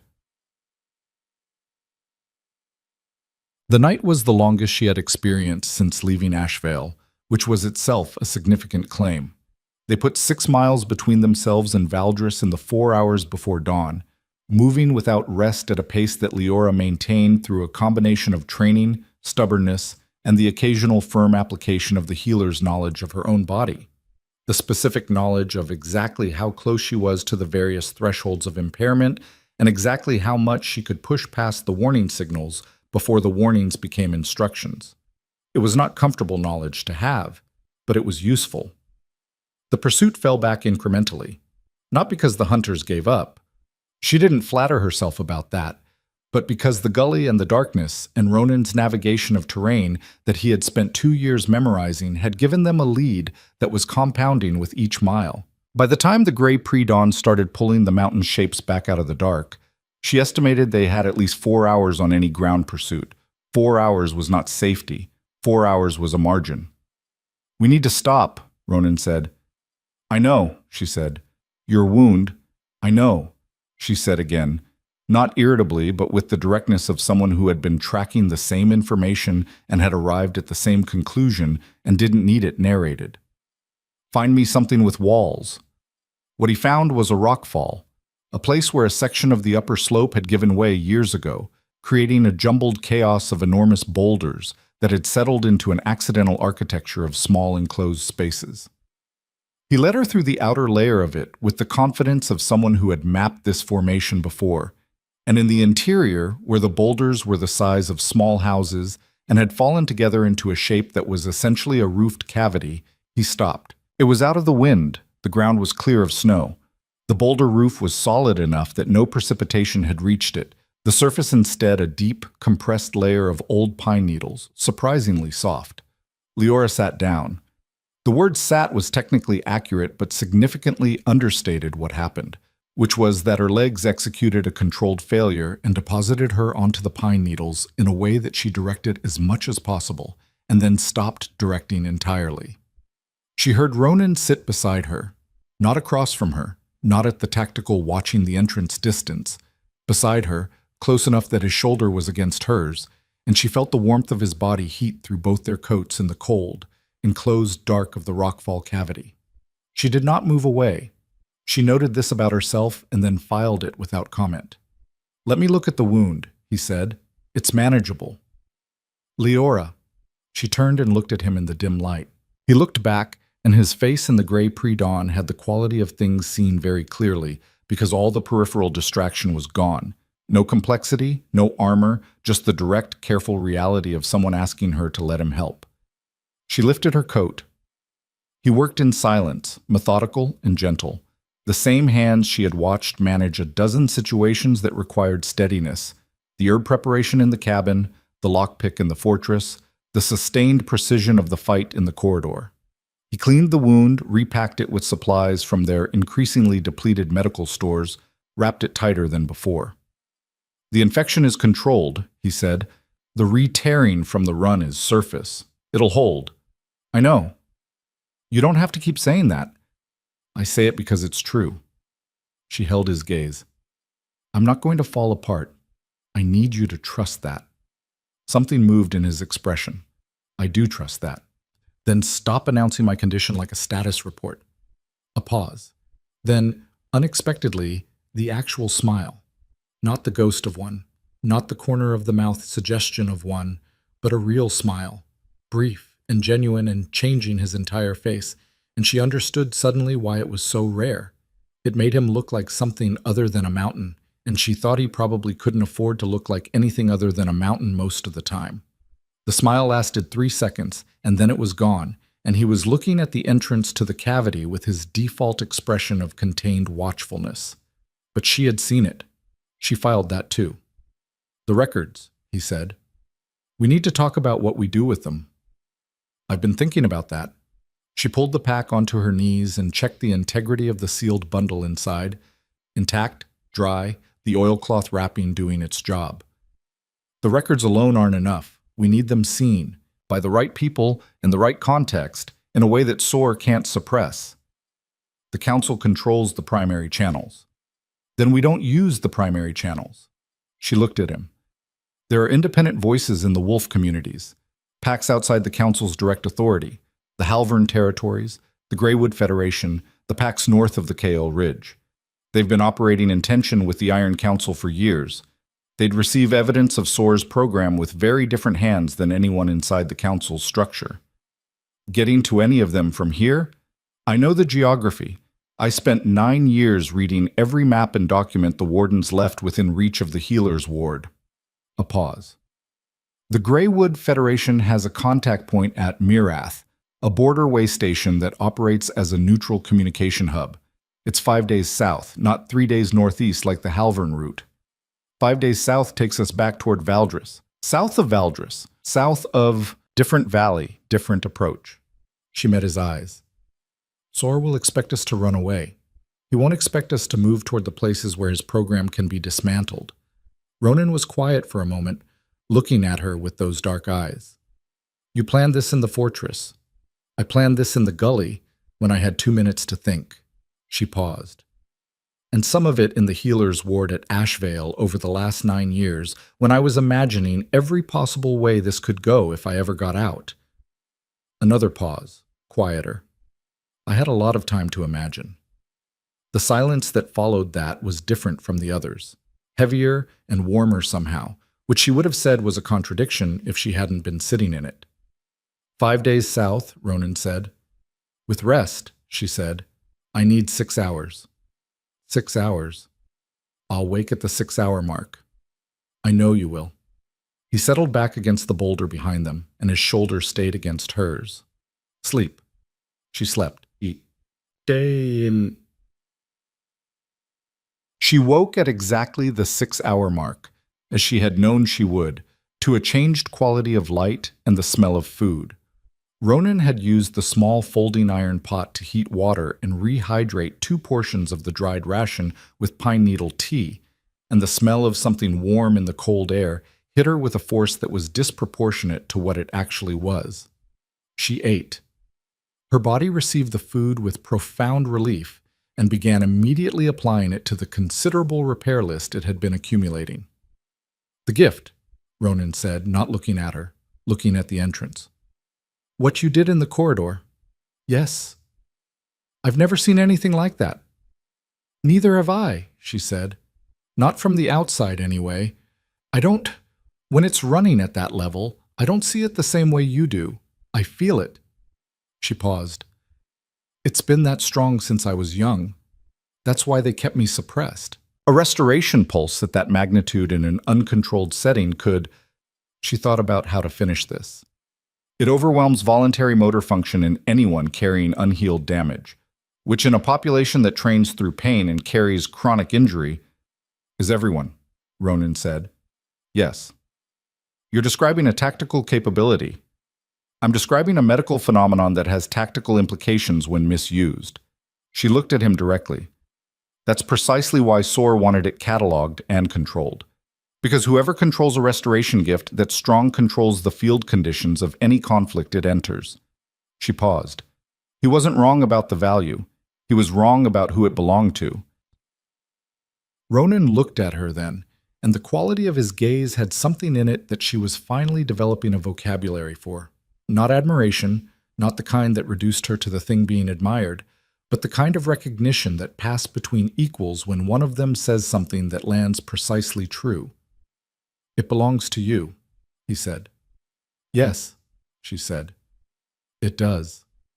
They left the rockfall as the morning light strengthened and turned south. The next 2 days were different from the days before. Not easier. The terrain south was demanding in the specific cumulative way of mountain travel that didn't have dramatic obstacles so much as endless moderate ones. The kind that didn't stop you but steadily extracted attacks from every joint and muscle. Not safer. They were still in the ranges, still within the theoretical reach of Valdris's hunters, still carrying records that would make them priority targets for anyone in the council's authority structure, but different in the way that things are different when the purpose behind them has clarified.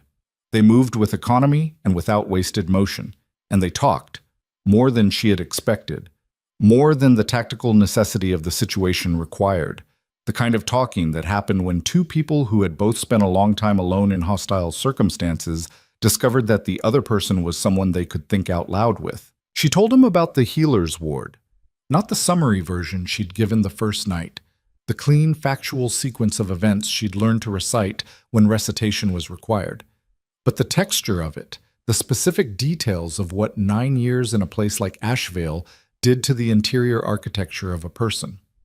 The way you learned to want small things because wanting large things was a liability. The way you built a self out of the only materials available, work, competence, the quiet ongoing project of keeping other people's bodies intact when the systems around them were dedicated to making everyone small.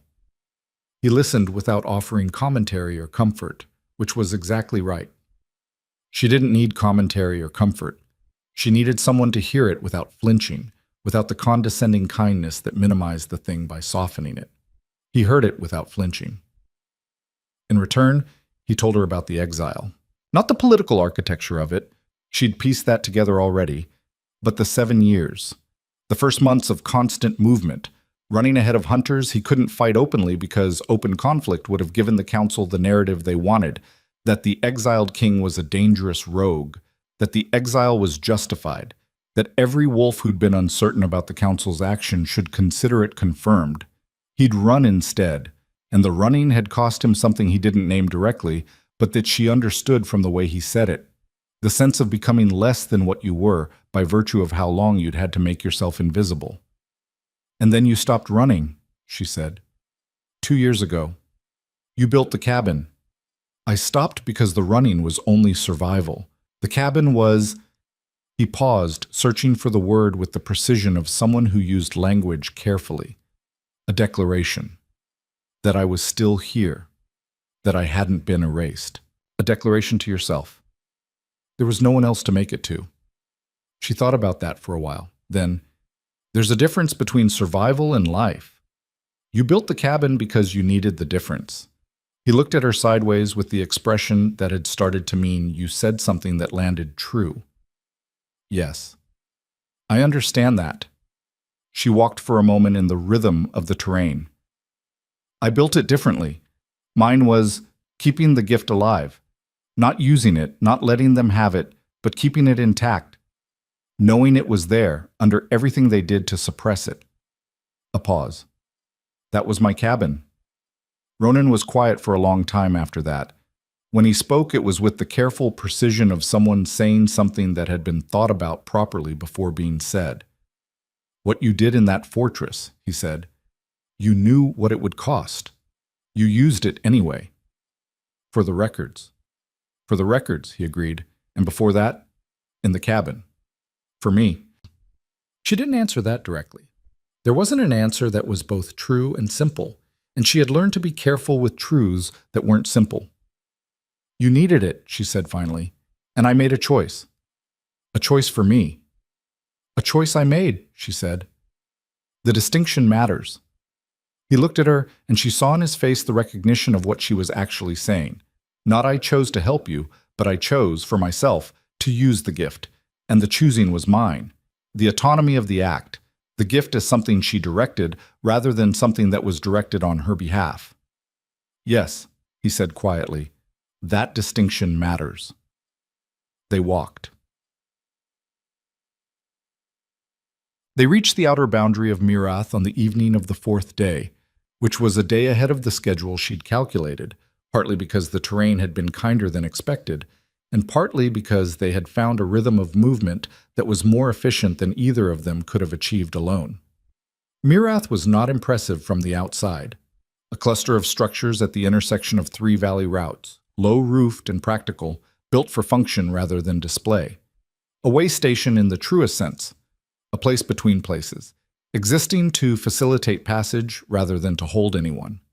The lights were amber and low, and there were wolves moving between the structures, 3 or 4 visible from the tree line, their postures relaxed in the way of people going about ordinary business. Neutral ground, Ronan said, assessing. The Greywood Federation enforces that here. No pack affiliations exercised within the boundaries. Council authority has no standing. Then we approach openly. You're sure? We come in with weapons visible but not deployed, records accessible, and a specific request to speak with whoever holds communication authority here. She looked at him. If we come in hiding, we're fugitives. If we come in openly, we're still fugitives, he said. We're fugitives with evidence and a case to make, she said. There's a difference. The corner of his mouth. You keep making that distinction. Because it keeps being true. They came out of the tree line in the last light, walking openly down the approach to Mirath's main structure, and Leora felt the eyes find them immediately. Not hostile, but alert.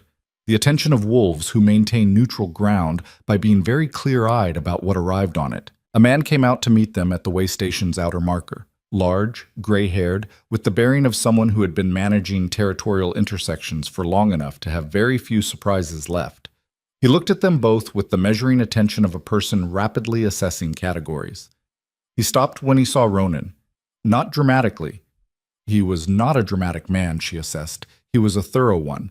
But the kind of stop that happened when you recognize something you'd been told could never exist in this location.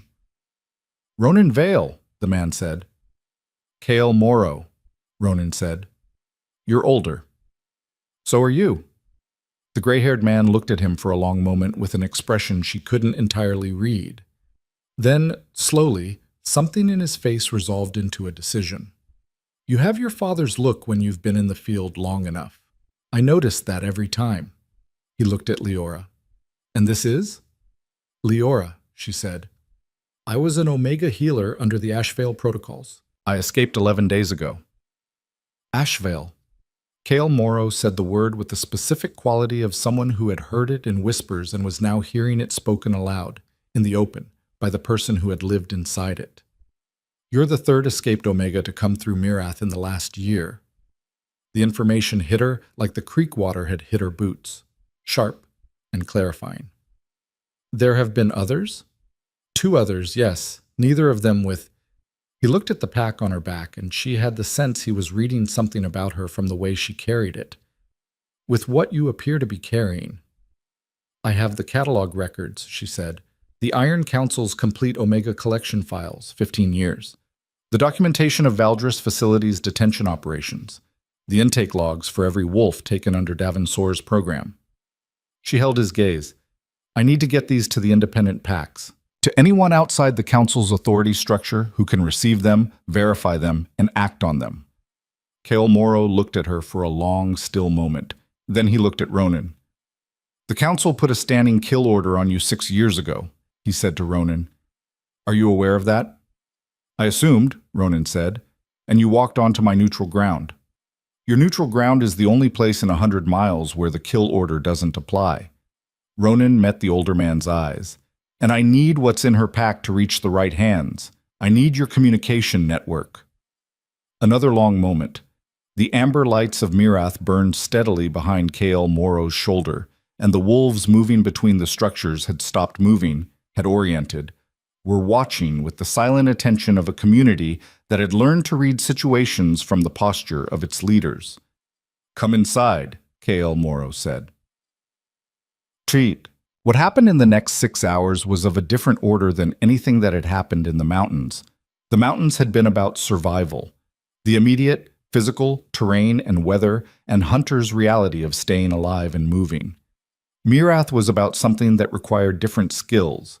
The precise, deliberate process of taking an argument apart and reassembling it in a form that other people could receive. Kael Morrow had, it turned out, been quietly building exactly the kind of network that Leora had needed for years and hadn't known existed. A communication web across the independent packs, the Greywood Federation, the Halvern Coalition, the Northern Free Territories, that operated below the Council's visibility specifically because the Council had never taken the independent packs seriously enough to surveil them carefully. They were, in the Council's architecture, peripheral, minor. The kind of wolves who could be managed by exclusion rather than oversight. That assessment, KL told them with a dry satisfaction that suggested he had been waiting for exactly this moment, was going to turn out to be the council's most consequential error. Leora laid the records out on the broad table in Mirath's communication room, and 3 of Kael's senior representatives went through them with the focused, systematic attention of people who had heard rumors for years and were now looking at the substance beneath the rumors. The room was quiet for a long time, the only sounds, the turning of pages, and the occasional low exchange between the readers. Then one of the representatives, a woman, compact and sharp-eyed, whose name was Dara, and who had the specific manner of someone who had been building a legal case in her head for years and was now watching the evidence arrive, looked up from the intake logs. "This is Mira Voss," she said. She was looking at Leora. "Age 9 at intake." "Yes," Leora said. "I know this name." Dara's voice was very carefully controlled.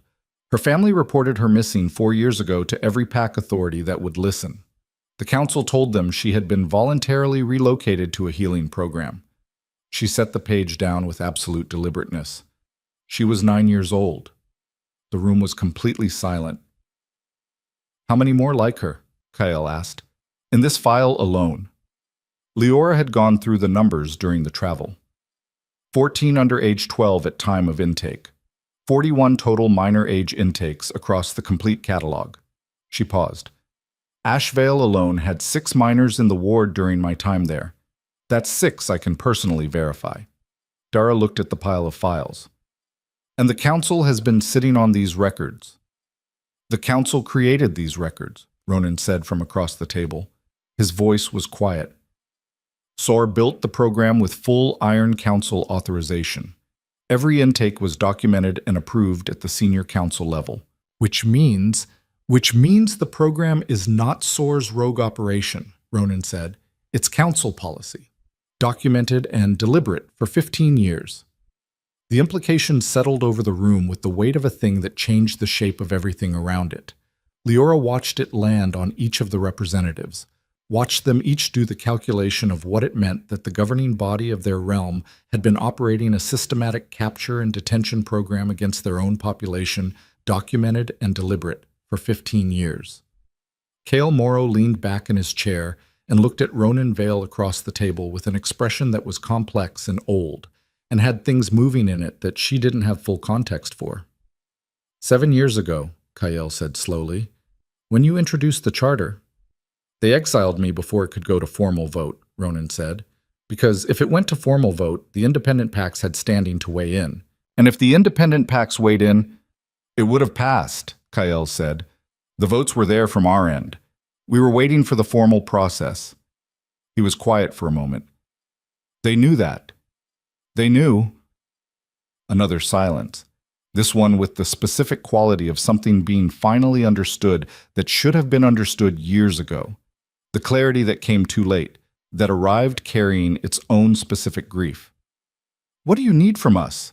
Kael asked. He was looking at Ronan, but then his eyes moved to Leora, and the shift was deliberate. The kind of correction that happened when someone realized they'd directed a question to the wrong person. She held his gaze. "We need the records distributed to every independent PAC with standing to bring formal charges under the Interpac Treaty Articles," she said. "We need communication sent to the Free Territories requesting an emergency session of the Interpac Tribunal. That body exists outside Council authority and has jurisdiction over charter violations." She paused. "And we need someone to go to Ashvale." To Ashvale.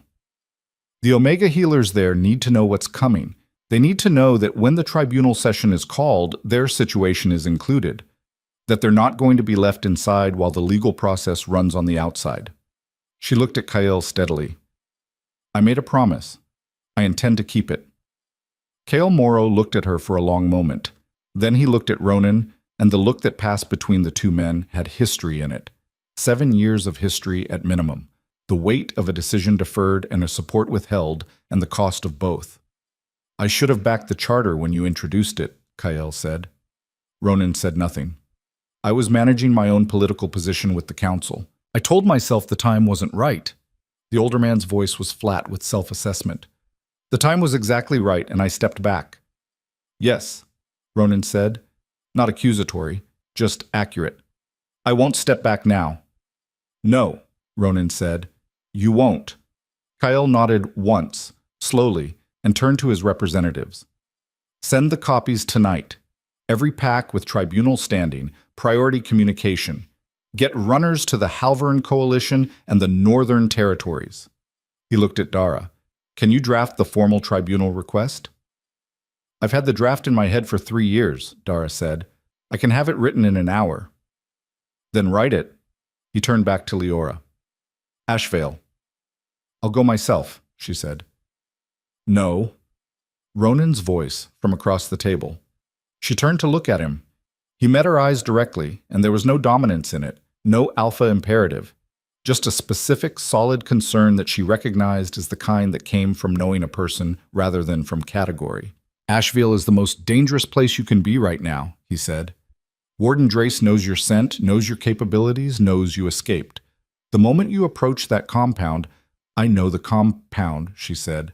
I know every exit, every rotation schedule, every structural weakness in the compound wall. She paused. And I have a capability that changes the field conditions of any conflict it enters. You said so yourself. I said the capability exists. I didn't say using it a second time at that magnitude. I know the cost. Leora. She looked at him across the table in the amber light of Mirath's communication room, with the records spread between them and 3 representatives watching and Kael Morrow watching, and the weight of everything they'd survived in the last 5 days in the air between them. I made a promise to a 13-year-old girl in a healer's ward, she said quietly. I'm going to keep it. The silence stretched. She watched him go through the same process she'd watched him go through at the cabin, and on the slope, and in the corridor of Valdriet. The calculation, the arrival at the conclusion, the settling of the decision. Then I go with you, he said. That's not a request for permission, she said. I know, neither is that. Something in the room shifted. Kael Morrow making a small, barely audible sound that might have been the repressed relative of approval. Dara was looking at her papers with the studied attention of someone giving 2 people a private moment in a public space. Leora looked at Ronan for a long moment. All right, she said. All right, he said. Outside Mirath's walls, the runners were already being dispatched, moving into the dark on fast feet with copied records and sealed packets, spreading out across the independent territories like water finding its level, carrying in their hands the documentary evidence of 15 years of systematic harm that was about to arrive all at once in the hands of every wolf with the standing and the will to do something about it. The Iron Council didn't know yet. Davin Sor, recovering in the Valdris fortress with a very significant headache, didn't know yet. Warden Drace, running a compound that would shortly receive its own copy of its own intake records, didn't know yet.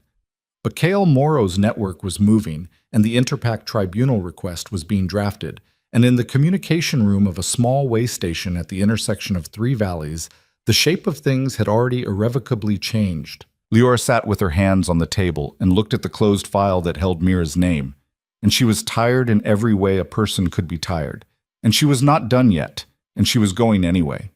Ronan's hand came to rest on the table beside hers, not touching, not claiming, just present, a fixed point, offered freely. She turned her hand over and set it against his, and he closed his fingers around it with the care of someone who understood that the thing they were holding was not fragile but was precious, and that the distinction mattered. Outside, the runners ran. The mountain held its cold, and the stars were out for the first time in days. And somewhere north of them, the council's machinery was grinding toward a response it had not yet understood. It was already too late to make. Outside, the runners ran. They moved through the night in every direction from Mirath like spokes from a wheel's center, each carrying sealed packets of copied records that Kael Morrow's people had produced with the efficient, practiced speed of an organization that had been quietly preparing for exactly this kind of moment for longer than anyone had officially acknowledged. By the time Leora and Ronan left the communication room to sleep, 4 hours, no more, both of them passed the threshold where functioning without rest was responsible. The first runners had already crossed into Halvern Coalition territory, and the draft tribunal request was finished and being copied for distribution. She slept without dreaming, which was new. In Asheville, she had always dreamed. Vivid, detailed, architectural dreams of the compound's layout, the walls, the locked doors. The dreams of someone whose body kept rehearsing escape, even when the mind was unconscious. In the mountains, she had slept too hard and too briefly for dreams to form. Here, in a narrow bunk in Mirath's way station, with a blanket that smelled of pine resin and the low amber light bleeding under the door, she simply went dark and came back 4 hours later clean. Ronan was already awake. He was sitting at the small table in the corridor outside the sleeping room with a cup of something hot, and Kael Moro's map spread before him, and he looked up when she appeared in the doorway with the immediate, complete attention that she had come to understand was simply how he was. Not hypervigilance, not the anxious monitoring of someone who needed to control the room, just the natural quality of someone who was genuinely present. "Dara has news," he said. "Good news or the other kind?" "Both." He moved the maps to give her space to sit. The Halvern runner arrived back an hour ago. The coalition's senior representative has confirmed they'll convene for the tribunal session. They'd been waiting for standing cause and the records provide it. A pause. "The other news is that Valdris sent a communication overnight to Mirath's outer stations. They know we're here." Leora poured herself tea from the pot on the table and sat down. "How long before they act on that knowledge?" "The Council's authority doesn't extend to Mirath. They can't send hunters here without violating the Neutral Ground Treaty, which, given that the tribunal request is already in process, would be an exceptionally stupid political move." His voice was even. "They know that. So they'll wait us out, or they'll try to move on Asheville before we do." She had been thinking about that all night, or the part of her that kept working even while the rest of her was dark had been thinking about it. "Drace will get the news through council channels before we arrive if we delay." "Yes." "Then we don't delay." "I know." He looked at the map. "There's a route south that avoids the Valdris Valley entirely. It adds half a day." "Take it." She looked at the map over his shoulder. The route was clear, longer, more demanding in the middle section where the terrain bunched up into a series of steep-sided ravines, but clean of council presence. "How far is Asheville from the southern approach?" 6 hours from the point where we leave the ravine system." He traced the line with one finger. "We arrive at dusk." "Dusk is good." She drank her tea. "Drace runs his primary guard rotation change at dusk. There's a 12-minute window when both the outgoing and incoming guard teams are in transition and the compound's east wall has reduced coverage." Ronan looked at her. "I told you," she said. "I spent 9 years memorizing that place." "You did tell me." They left Mirath 2 hours after dawn, provisioned and rested and moving with the specific, settled quality of people who had made their decision and were now simply executing it. Kael Moro stood at the way station's outer marker to see them go, and when Leora passed him, he held out a sealed packet. "Copies of the tribunal filing and a letter of safe conduct from the Greywood Federation," he said. "If you encounter any independent pack authority between here and Asheville, those documents establish your standing." He paused. "And there's a message inside for the Omegas at Asheville, from the 2 who came through here before you, in case—" He stopped. "In case they need to know they're not alone," Leora said. "Yes." She took the packet and put it inside her coat. Then she looked at Kael Moro, who had the expression of a man carrying a 7-year-old debt he was only now beginning to repay. "When this is over," she said, "I'm going to hold you to every word you said last night." "I expect you to," Kael said. She turned south.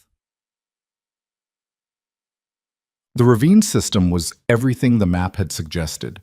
Steep-walled, cold, the kind of terrain that demanded constant attention and gave nothing back except difficulty.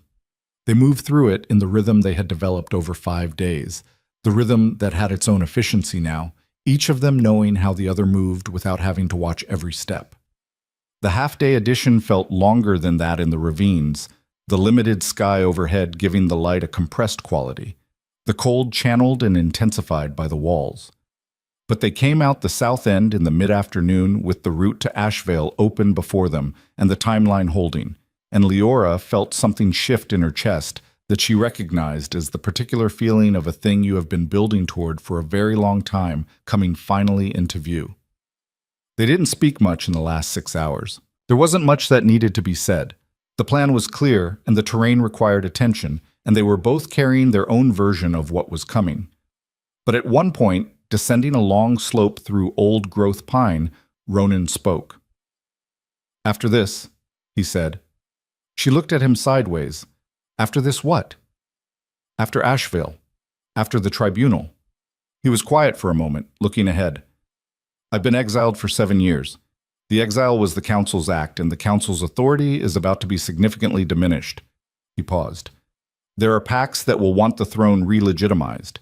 There are governance structures that need rebuilding from the foundation." Another pause.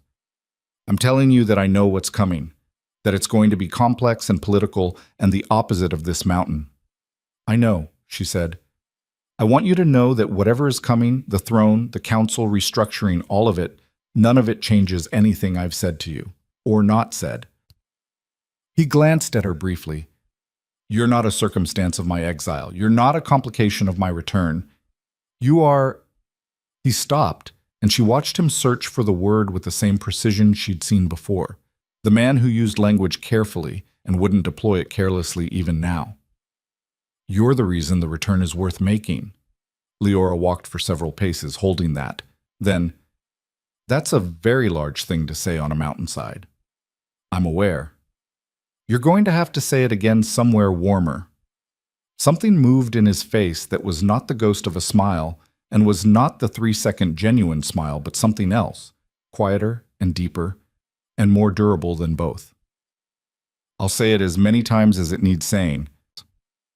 She looked ahead at the slope and the trees and the darkening sky, and she felt something she hadn't felt in 9 years, or possibly in longer, possibly since she was 12, and the world still had the dimensions of possibility rather than the dimensions of a compound wall. She felt the specific, terrifying, irreversible feeling of having something to protect that wasn't a survival resource, something that was simply, entirely hers. She walked closer to his shoulder. He didn't comment on it. He adjusted his stride. "What?" Asheville appeared at dusk exactly as she'd calculated. A compound of dark buildings behind a stone perimeter wall, amber light at the guard positions, the specific institutional smell of enclosed wolf community and medicinal herbs, and the particular staleness of recycled air that she had breathed for 9 years and would know at any distance. She stopped at the tree line and looked at it.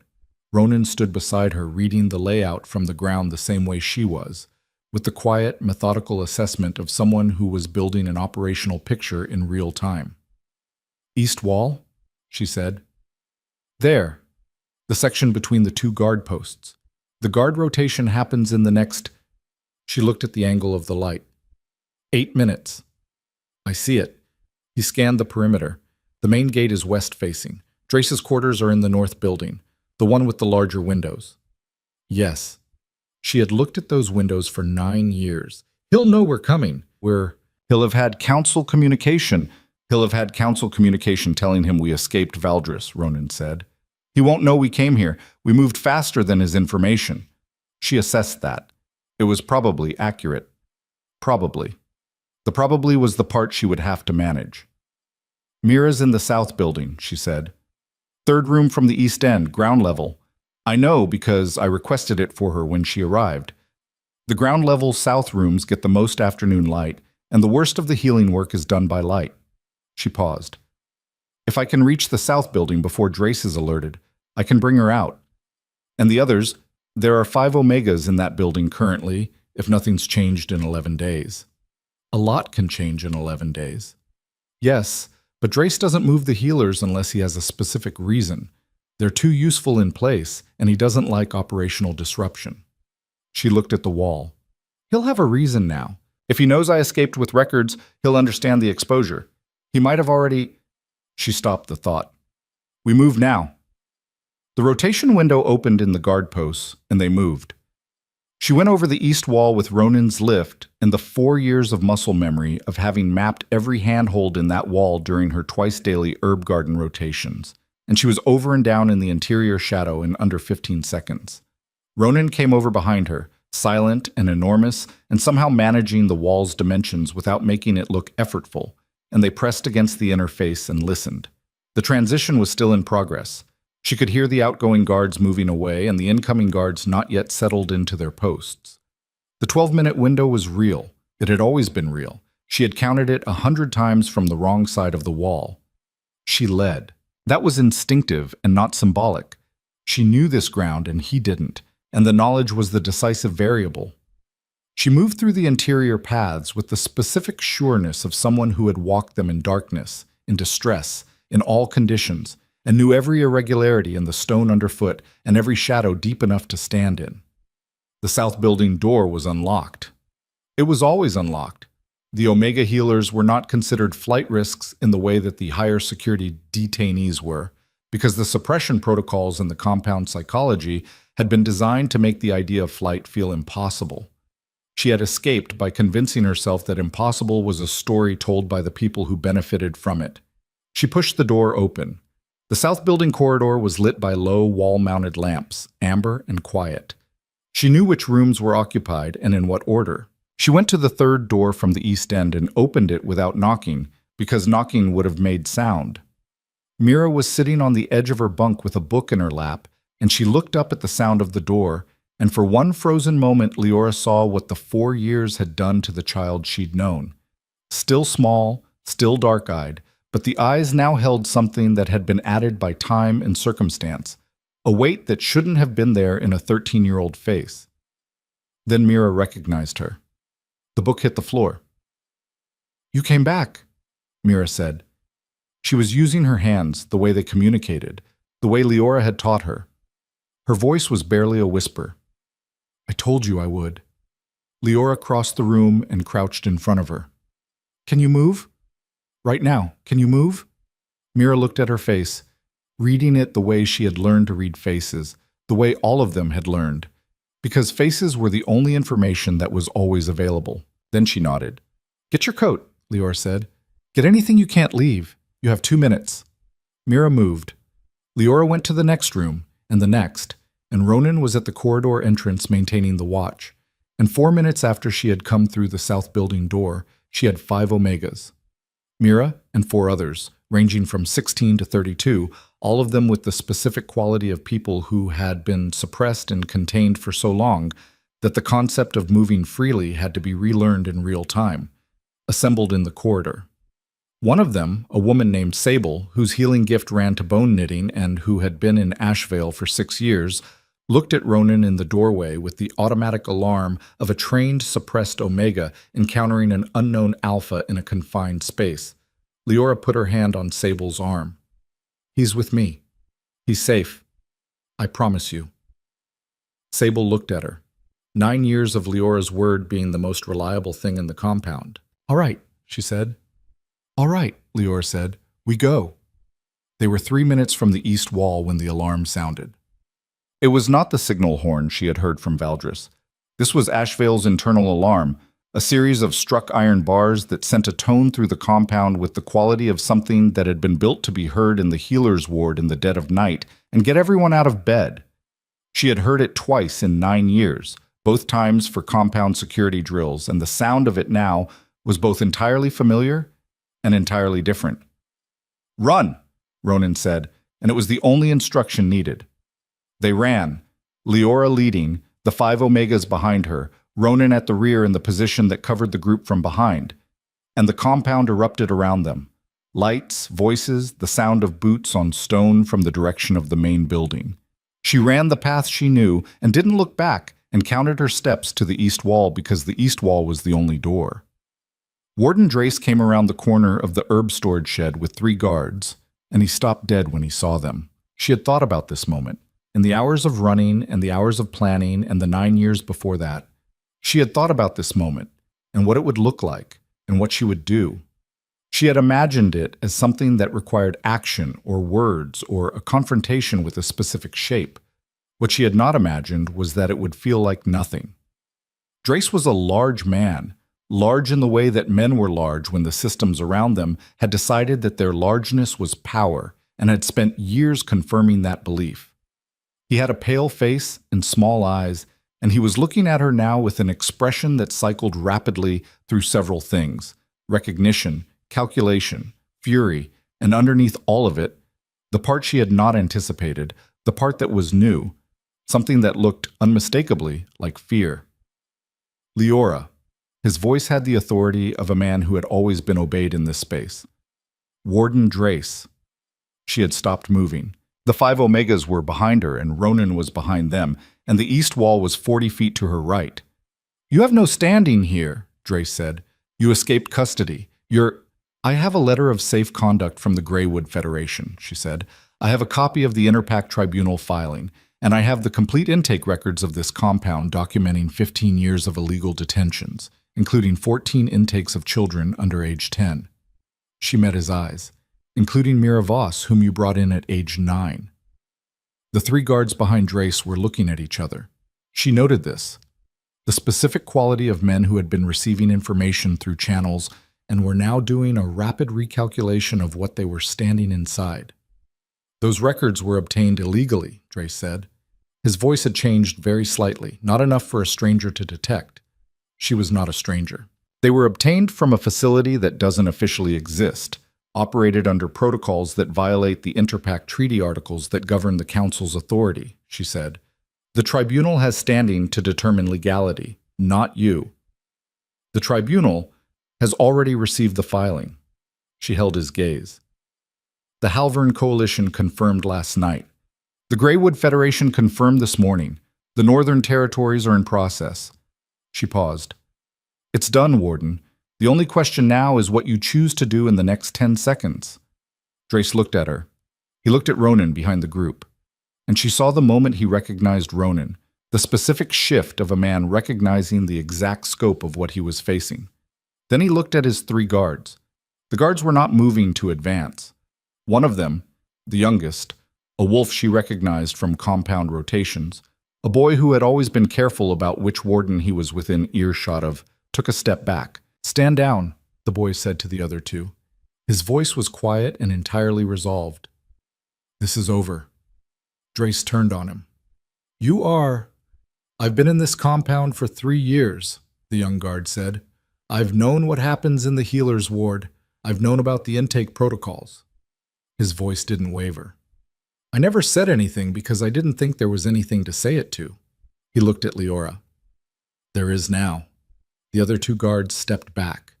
Drace stood alone in the compound path with the lights burning around him and the night air sharp with cold, and he looked at Leora across 10 feet of ground that had been his authority for so long that the loss of it was not yet fully real to him. She could see that, the gap between the reality and his processing of it. "You can walk out of this compound, or you can be walked out of it," Ronan said from behind the group. His voice was the quiet, absolute voice. "That choice is still yours." Drace made no move. Leora turned to Mira, who was standing at her left shoulder with those dark, old-in-a-young-face eyes watching everything. "East Wall," she said quietly. "The same place I showed you. Do you remember?" Mira looked at her and smiled. Small, careful, the smile of a child who had been keeping something protected for a long time. "I found it 2 years ago," she said. "I used to stand next to it sometimes." "Then show the others." Mira turned and led, and the 4 other Omegas followed her, and Leora stood for one more moment facing the compound she had spent 9 years inside while Ronan moved up beside her. She looked at the walls and the buildings and the amber lights that she had never once, in 9 years, been allowed to control. The lights that were turned on and off by the wardens on their schedule, that defined when you woke and when you slept, and when the day was permitted to begin and end. She didn't say anything to Drace. There was nothing to say that wasn't already said. She turned and walked to the east wall, and she went over it for the last time. The Interpact Tribunal convened 19 days later. It met at Mirath, which was the only location with the standing and the neutrality to host it. Kael Moro's network had spent those 19 days with the organized, methodical energy of people who had been waiting for exactly this moment and were not going to waste it now that it was here. Representatives came from 11 independent pacts, the Halvern Coalition, the Greywood Federation, and 3 Northern Territories. They came with the records, copies of copies, distributed so widely that any attempt by the Council to suppress the original would be an act of spectacular futility, and they came with witnesses. The witnesses were the thing that changed the shape of the proceedings from what the council had expected. The council sent 3 senior members to the tribunal with the intention of reframing the records as evidence of a medical program operating within charter provisions. They had prepared arguments. They had legal representatives. They came with the confidence of a body that had controlled the discourse for 15 years and expected to continue controlling it now. They had not prepared for Sable. Sable stood before the tribunal in the clean, certain voice of a woman who had been bone-knitting wolves in the healer's ward of Ashvale for 6 years and had a very detailed account of exactly what that had entailed, and she spoke for 40 minutes without notes, and the council's legal representatives made several attempts to interrupt and were ruled out of order each time. When Sable sat down, a woman named Ari, who had been in the compound for 4 years, stood up. And after Ari, there were 2 others who had come through Mirath in the months before Leora. And by the time the 4th witness sat down, the council members' legal preparation had the quality of a structure that had been built for a different weather.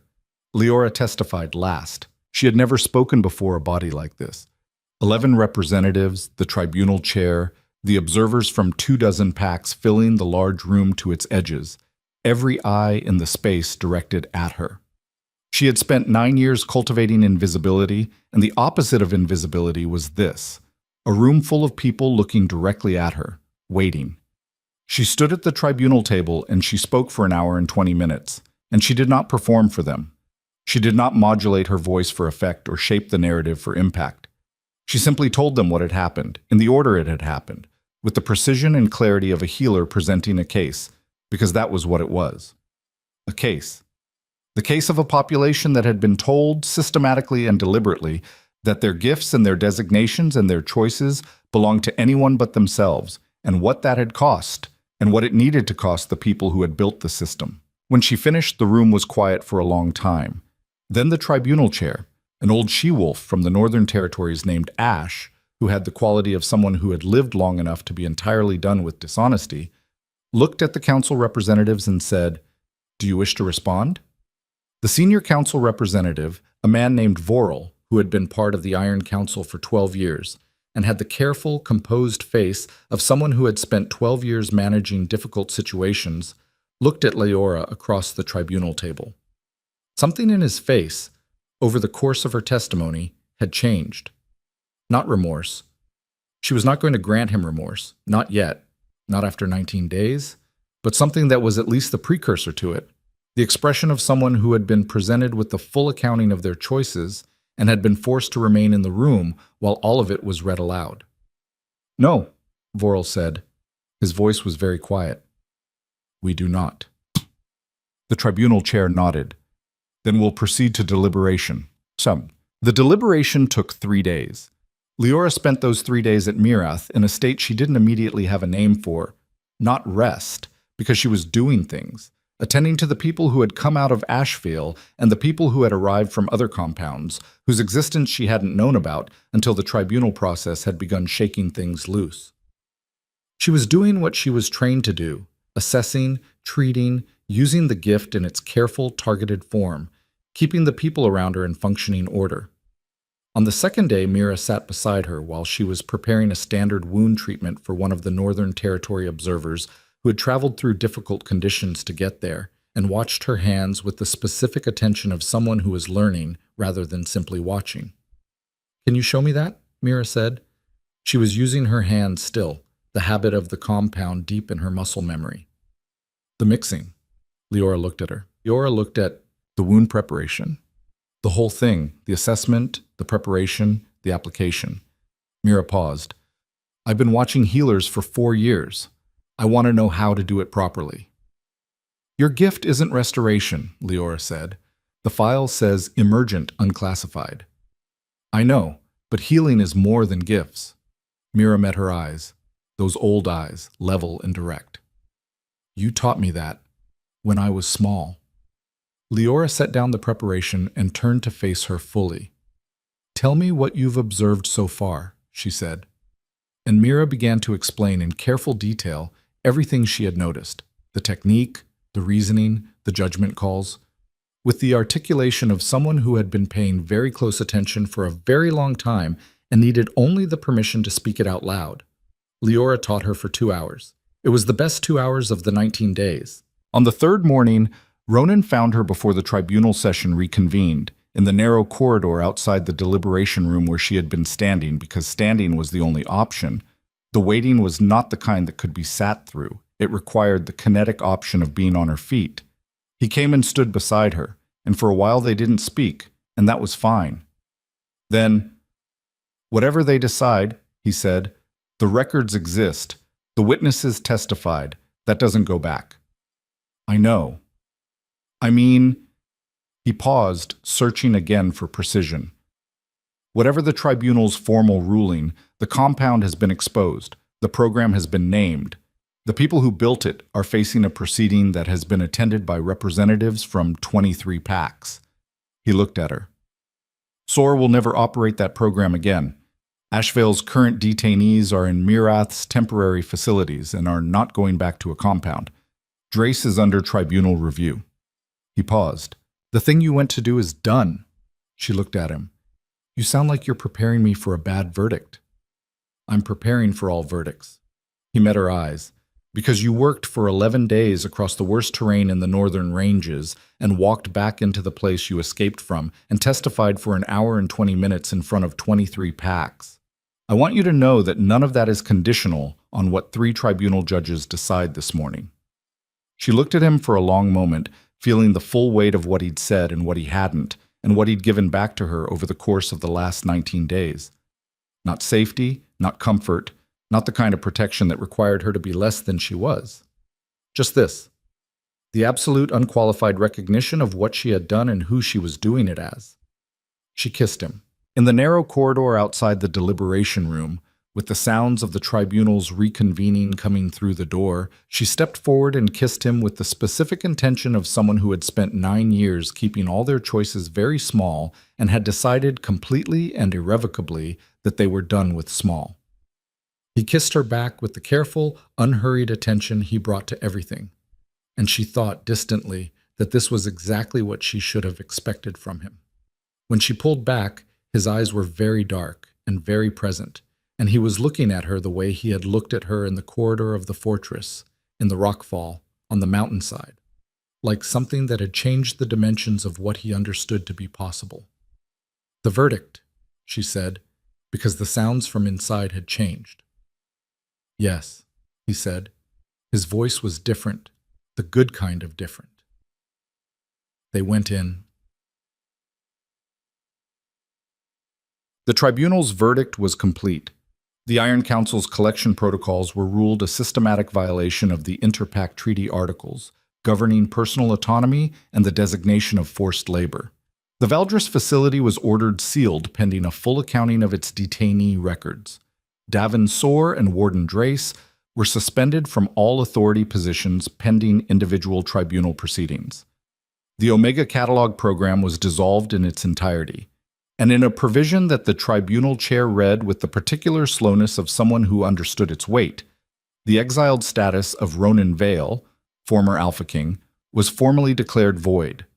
The exile had been imposed by council action, and the council's authority to impose it was found to have been itself in violation of the Interpact Governance Charter at the time of the action. 7 years of exile, retroactively null. The room received this in silence for approximately 3 seconds. Then it did not receive it in silence.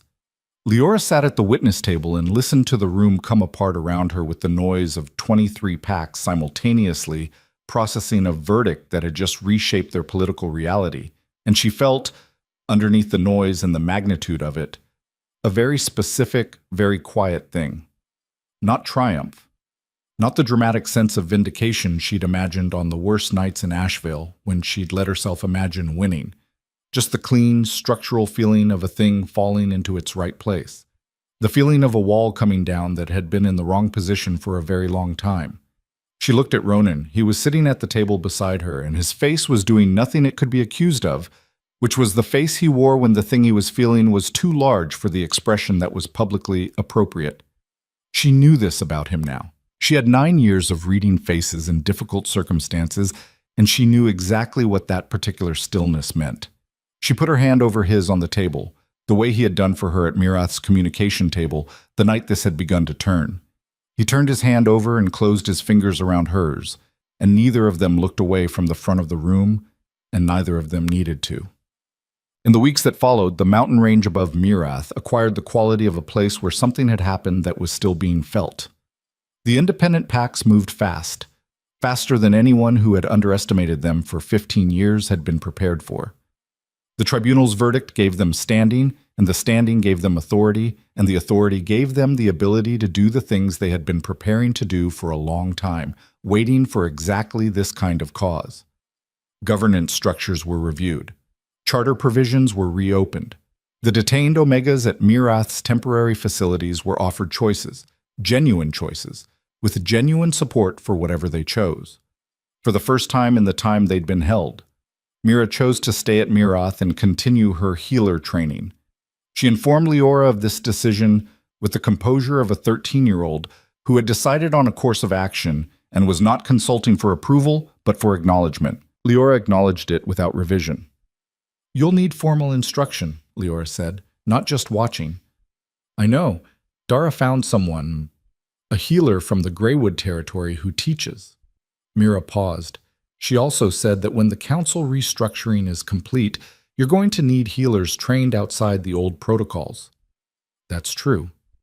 So I'm going to be trained outside the old protocols. Mira looked at her with those old, level eyes. And then I'm going to work with you. Leora looked at her for a long moment.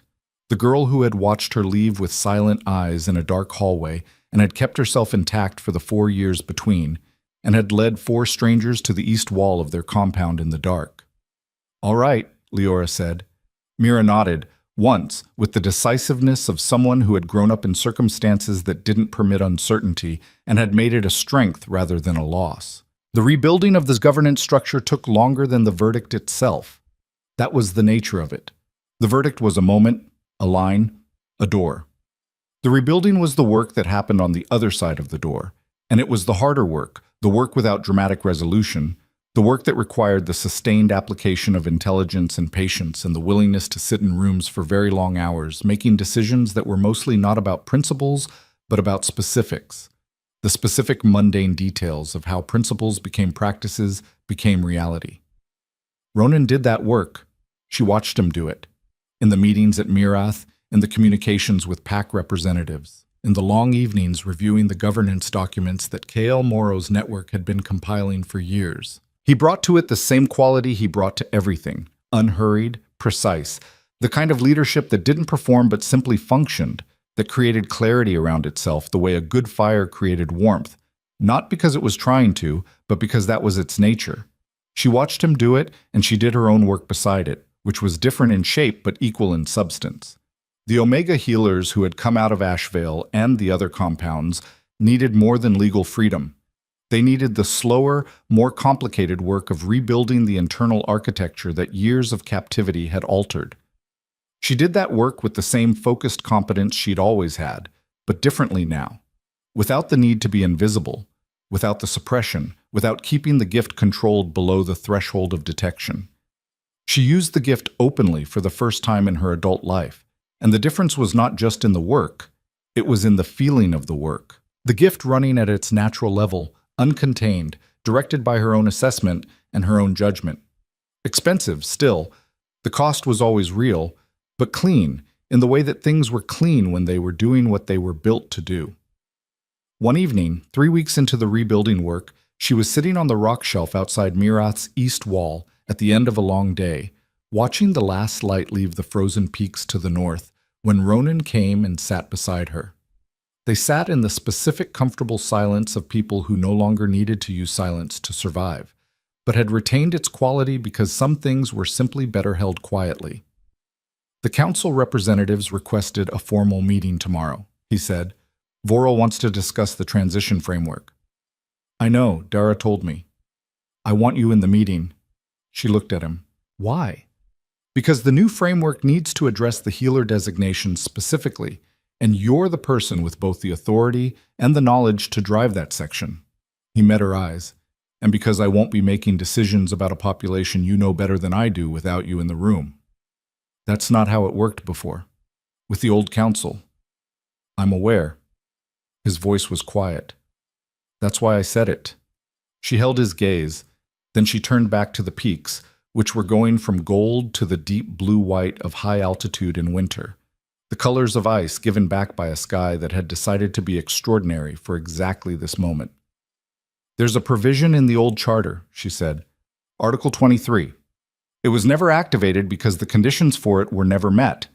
It allows for the designation of a co-authority in the governance structure, not a secondary position, not a subordinate designation, but a true co-authority.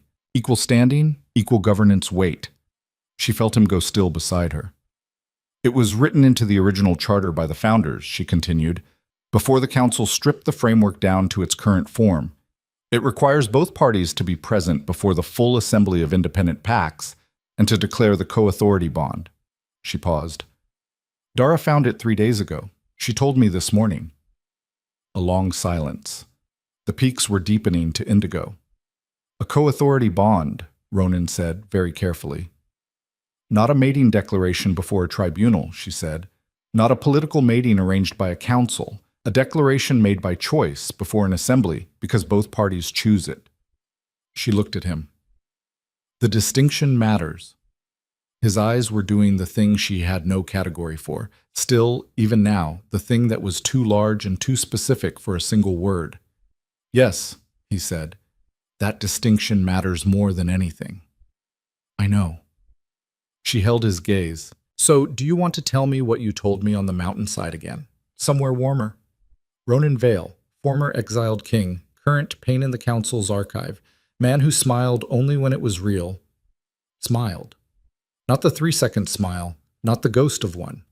The full, unhurried, entirely genuine smile that changed his whole face and made him look like what he actually was underneath the 7 years of exile and the hard terrain and all the rest of it. Someone who had wanted very badly, for a very long time, for things to be different, and who was, improbably and completely, here. You're the reason the return is worth making, he said, and that's not contingent on a title or a charter provision or a governance structure. He looked at her steadily. It's contingent on you.